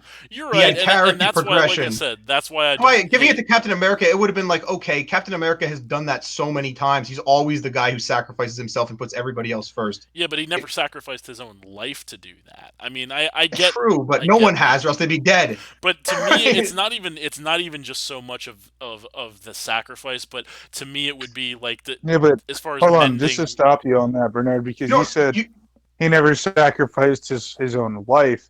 Well, I I guess think what he did was yeah, he, worse. oh, technically. he I did to think be what he did was vengeful. worse. Oh, He you mean gave in up the first one? his chance at the life he wanted Yeah, for the life that he feel like he owed. yeah. And I feel like that's more commendable than just jumping on, this being the is why first one to jump on a grenade, but to be the person that actually gives up years. I mean, because even if you look when he got frozen, Hmm. like, save that dance for me. Like what he really wanted, Yeah, pussy. but what did he do? Instead, yeah. he made the sacrifice. Yeah, I Woke guess up to a you guys are handshake. He swinging woke up me to a a little hand. bit. You guys are swinging me Wanted a little that bit, I will pussy. admit. He woke up to a handshake from Nick Fury. Yeah, that's quite the Yeah, yeah. downgrade. But In the wrong time, yeah, it's 70 years later. But yeah, I mean, I do get your point, and like I said, you guys are swinging me a little bit. But I just felt like my thing was like the relationship between Iron Man and Captain America, and to me, like that would have been the way to kind of like symbolize the repair of the relationship. You I feel know? like what you're saying is like I feel like it was the symbol of the repair of the relationship is the fact that Tony Stark basically took Captain America's fucking mentality about like the greater good is more important, Yeah. right? Instead of like because Tony Stark was always selfish and he was always like about himself and putting himself over the greater good. Right. But when Captain America, he basically learned from Captain America, and that was character development. And then If Captain Captain America would America have kind of sacrificed learned from himself, him too, because then he went back into the past. Like Captain America did something kind of selfish at the end of the movie and went, back in time to kind of live the life he always wanted yes, to live with yes, Peggy. that's Well, character. and also Yeah, because if I remember correctly too, he did like Tony actually like would always tell him. you got to get you some of that family, or whatever. Yeah. Yeah, so yeah, and they even had a moment earlier in the movie that was like that. Well, So no, yeah, Tony would tell him that he needs to get a wife. yes, that is true too. And didn't he also say, like, Captain America said, I think at some point he said something about, like, if your life is on the line, would you make the decision or something like that? I don't remember the exact lines, but didn't he have a line with Tony at one point? I don't Yeah, even know if it was in that movie. It might have Yeah, been in he an said earlier he movie. said when push comes to shove, and it's time to uh, put your life on the line, essentially for someone else's, you're not going to be that guy, you're and not going that's to be the where. guy to make the sacrifice play. That was in the original Avengers movie. That line. That you Right, exactly. Dude, I think Tony was so like actually before I saw Endgame, I was like Captain America would be the better guy to beat Thanos. But then I was like after seeing the movie, I'm like Tony was definitely the right decision. Yeah. Yeah, I mean, I guess you guys are bringing up some points that kind of make me, look more fondly on the decisions made for sure. Stuff that Actually, I the one hadn't thing I fully had an issue considered. was I What's actually that? did not like the death of Black Widow. I thought it was Really? anticlimactic in a way, and I also thought that it totally made the Black Widow movie pointless because she's dead. So it Like I did. thought Black Widow was pretty much in my opinion, because I think Captain Marvel's a wet fart. I think Black Widow was the best female character they had in the Marvel universe. Yeah, she I feel like I was. lost you guys again, Yeah, you're back but I now. was Yeah, I think we are having a couple issues with the voice chat here, but we're working through them. but In any event, where I left up. yeah, Well, I do I was agree. just saying Go ahead. where I left off was that I feel like it was kind of like a role reversal between the two Yes, leads of of the the MCU. series. Yeah, you're I right, and feel like it actually was definitely. And what should have happened, and the Hulk became calm, and then what should have happened was Thor would have became angry. Although Thor was angry, so I don't Yes, know. that really was. That's not a yeah. but Um, and then the other thing I don't know if you heard me say, but it was Tony that would always tell Captain America to get a life or yep, we like to heard do that. something for himself. Yeah. You know, so it was just Yeah, it was the kind of way like that they both took each other's advice. Like, Tony took Cap's advice and he, made the selfless sacrifice to set everything right and get rid of Thanos. And Well, the other thing I was going to say was, but what Captain America would say to Tony about how you're not the guy that is going to sacrifice himself at the end of the day, yeah, um, and how in multiple movies, like when he flew into the portal with the nuke, yep, like he's already done this, yeah, so a part of me kind of wishes though that like I said, the worst part about the movie for me is that even though it happened so poetically, we yeah, no longer have Iron Man yeah. in the We still series in the we still MCU have in any Iron Maiden. phases. Uh, But we still have. you guys know what I mean. Yeah, no, It's it's the loss of bittersweet. a. It's It's like bittersweet. It really is because it's a yeah, perfect. it's It's almost a like literal. burying the king. Exactly. It's a literal perfect end to Iron Man. It's a perfect end to his story. It's a perfect end to his character. It's beautifully done, but at the same time, you're like, man, that means that we're not going to get to see any Robert Downey Iron Man anymore, which is unfortunate. But it's and I could, but we all kind of knew that that was going to be the end game, pun intended, because we knew this was going to be the big send off for the MCU. Up to this point, the big payoff. So we kind of all knew. Actually, to go back to something John said a second ago, the Black Widow death. I disagree 100% because I think it was perfect. Like they couldn't have given Black Widow a more meaningful end than what they did of sacrificing herself to get the Soul Stone. I will say, Should have let Hawkeye die instead you're because he right. was I a will say pointless it was. character. He has no freaking like ties to anything. They're not making a Hawkeye movie. Yeah, but they have a Hawkeye Disney Plus series coming out next year. Hawkeye, like everything that Hawkeye does, either Falcon or Captain America or Winter Soldier does better. Sure. But anyway, my point is, I do agree with you that yes, Black Widow sacrificing herself makes a Black Widow movie pointless, although we're still going to see it and like it, I'm sure. I also think that, it was a complete left turn, honestly, for me. Like, I predicted um, Captain America Iron Man and Hawkeye either leaving or dying in some way, shape, or form. Those were my predictions prior to Endgame. So I did not see Black Widow dying coming at all. That was a complete swerve to me, although apparently some people, thought they saw it coming or whatever. And maybe in hindsight, looking back, I'll say, maybe there were some signs dropped, but at the same time, for me, it was still a huge swerve. I actually thought it was possible that Spider-Man would die, Oh, get out and of I here. thought, No way. yeah, because they've rebooted that thing so many damn times. Who What, so cares you at think this Far point? That From was Home's going to my have, like, another actor playing Spider-Man? no. I thought Far From Home was going to be like a prequel to Endgame, to be honest. Nah. But they actually didn't make it apparent that it wasn't a prequel to Endgame Well, until after Endgame was out, yeah, I right? was going to say that is up until the release of Endgame, they didn't make it apparent that it was going to be a sequel to Endgame, which was smart, obviously.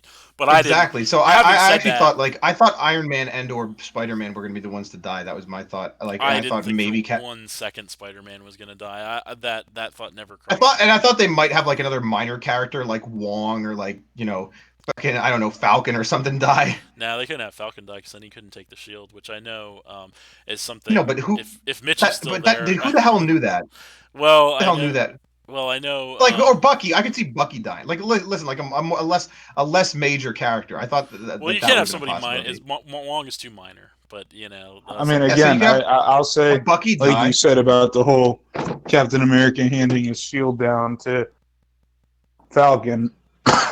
What upsets me about that is simply this. As we know from how I explained in Marvel, I do not like when characters are overstepped. I feel like it invalidates them. It doesn't make them as important as potentially they once were. Everybody's a fan of somebody, and I feel like when you overstep a hero, that you can just be, I don't know. You're kind of I stepping just on the think fans' deeper on toes it. at that point, You and I can't Yeah, give you're everybody stepping everything on all the people's time. childhoods, yeah. So like some people may have like loved Captain America, but specifically because they loved the Captain America Bucky Barnes Thing. version of it, Yeah. where I don't think anybody really cared instead about of that. initially having a shield, because he didn't. Again, it's not like Captain I America just preferred. handed the shield over. They I think got they should. lost and Speaking of shit. which, I think they should reboot Green Lantern with Michael B. Jordan being Black Green Lantern. But The Black Green Lantern was definitely better. Nah, but John but Stewart is but to Tony get way off Stark, topic. John Stewart is not but that Tony sassy. Stark built an adamantium laced suit Yeah. for Bucky, which is he didn't need a shield because he was bulletproof. Yeah. So like all that's gone, like Yeah. because It could again always Tony's happen gone. at some point. It's not like Uh, freaking.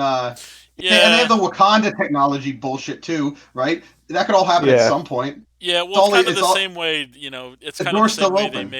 they made Iron Man be Ultron's creator instead of Ant-Man because they hadn't introduced Ant-Man to the MCU yet. So it's like they right. do get there, but maybe they take a different route to getting there. So I Yeah, mean, all that could still exactly. happen. I do understand what you're saying. Maybe Falcon actually dies, and that's why Bucky takes it over. Yeah, I don't see that happening, but I mean, It anything's could, because possible. Falcon again, he's not like a huge major character really. Well, they do have a Falcon and Winter Soldier TV show coming out next year again on Disney Plus, so I mean, it could, who knows where that's going to go. But at the same time, I feel like I do get Mitch's point in the sense of that it is yes in the source material, Bucky is handed the shield before Falcon is, so they are kind of overstepping Bucky, by and just going straight to Falcon. So I understand his discord with that, pun intended. But at the same time, I also feel like I'm okay with it because it still did happen. Maybe there was more time lapse before it did, but it still is something that is accurate to the source material, even if they did, step over a couple things. So, but I do get where he's coming from 100%. What if they jumped straight to like Robin being Batman? Actually, it's like I, really funny you should say that because in a conversation that Mitch and I had, because we talk about this stuff infrequently, and Mitch, if you want to, pick it up, but yeah, we had a conversation like this, and he said, I actually gave him that scenario. "Yep," and you said, "What about it that you would not Uh, be on board with that?" oh no, I wouldn't watch it. Nope, Hmm. couldn't do it. So I Couldn't do it. wouldn't either.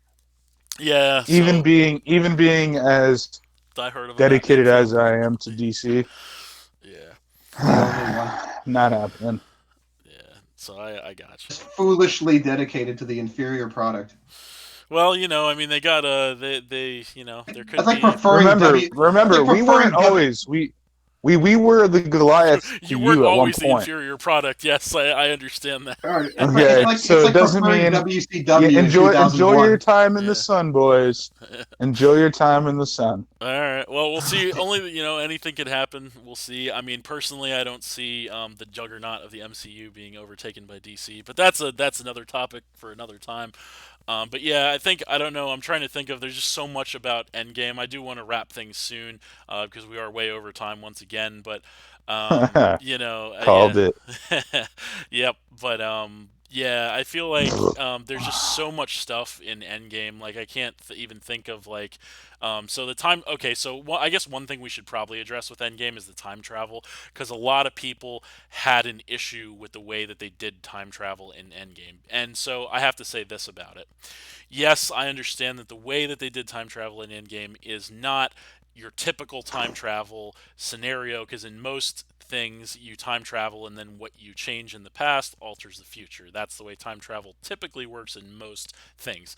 However, people who have a problem with time travel in Endgame the way it works clearly are not huge fans of the source material because the whole reason essentially that the Marvel multiverse exists is because that's the way that time travel works in the Marvel universe is that you create all these different timelines and tangents and Well, no, no, alternate that's where you're futures and that kind mistaken of though, stuff. because it's not it's not a timeline that creates the multiverse. Right, well These no, it's are these are fractures in time. right, I So understand when that, you but go back in time, yeah. you create the fractures, which create the different worlds. Right, it creates an But alternate. going to one of those worlds and altering something on one of them isn't going to do anything for you because Exactly. that's not your world. It stands on its own. Right. Yeah, that's the point I'm driving at, and that's the way So it's it's always just a bunch of been. fractures in time. Right, and that's the way it's always been in the MCU or in the Marvel universe. That's the way it's always been. So the people, well, my point is, that's not some bullshit that they just invented for this movie to make everything make sense so that as War Machine I think put it in the movie, oh, we could just go back in time and kill baby Thanos and prevent all this from happening. No, that's because that's the way it's always been, and I'm 100% fine with that. So I take no issue whatsoever with the way that they did time travel in Endgame. Well, if anyone listening are Dragon Ball Z fans, Mhm. you know this is how time travel works for them as well. So There you go. shouldn't be too new.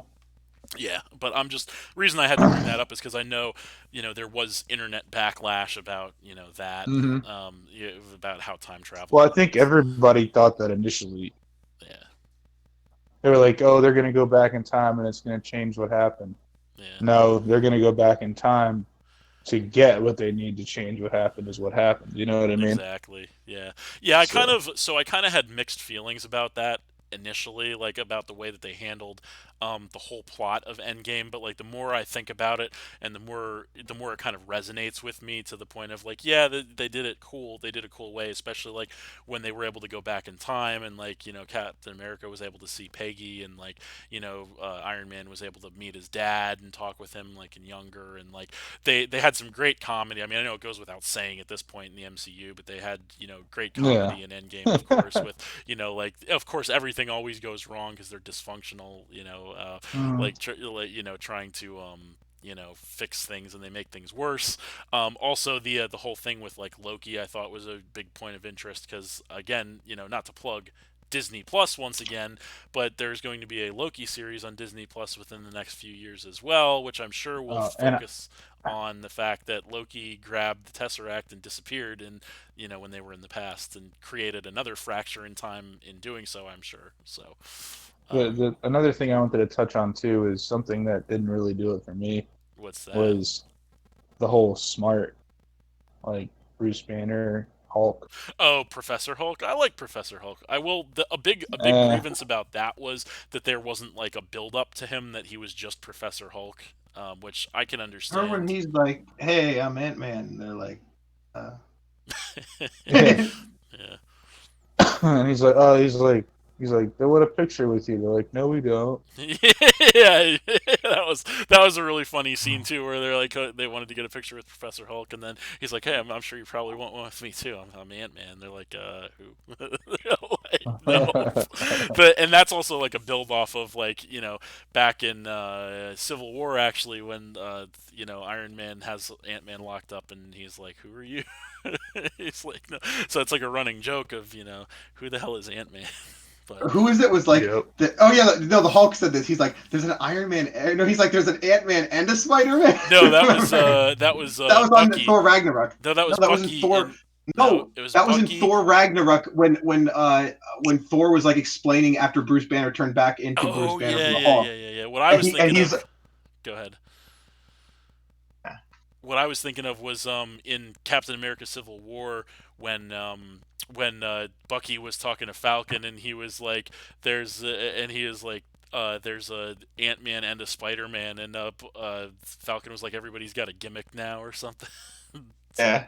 that's what I was thinking of. But yeah, Oh you're right. I yeah, remember yeah. the Hulk. Yeah, when Thor was explaining things to the Hulk, he was like, "There's, yeah, Yeah, yeah, he goes, and then Ant Man did this, and then Spider Man did that, and he's like, "There's an Ant Man and a Spider Man." Yeah, yeah, yeah. It's just the humor's always great. But yeah. Other than that, I can't really think of anything else. I don't know if you guys have anything else you want to add about Endgame. I know we spent a lot of time on it just because obviously it was one of the new big talking points, but also just a massive undertaking. I'm disappointed that they didn't show Thor picking Cheeto dust out of his belly button. Well, that would make you an army of one on that front, I think. um, yeah, I think we touched on everything that I wanted to say with Endgame. So yeah, just that'll I think wrap the list though. But just an incredible end to an incredible saga, and I know we're always left waiting and wanting more. And unfortunately, we're going to be waiting a little while because due to world circumstances that we all know but don't need to discuss because we try to keep things in an entertainment capacity here on the Captain's Table. We will be waiting until I think it is November now to get the next installment in the MCU, which is going to be the Black Widow standalone. And then everything else is kind of pushed back farther beyond that. But yeah, I'm excited for the future, even though there's a lot of fan theory circulating with the new Black Widow movie, whether or not it's a prequel or a sequel, and people are saying that there's a chance that there's some maybe weird bullshit that they can pull out that'll like bring her back to life or something. I don't know, but who knows? We'll find out, but it's always a roller coaster. But yeah, so that I think that will do it for our power rankings. So thanks for watching again, everybody. Hope you all enjoyed. Please hit that like button, leave a comment, and/or subscribe if you did enjoy, and stay tuned for more. Um, New videos in the future, more episodes of the Captain's Table. I want to thank the panel once again, Jonny Reps and Mitchelonius, for joining me to hash out the power rankings and discuss these movies once more. So thank you guys. Let's play No us out. problem. Yes.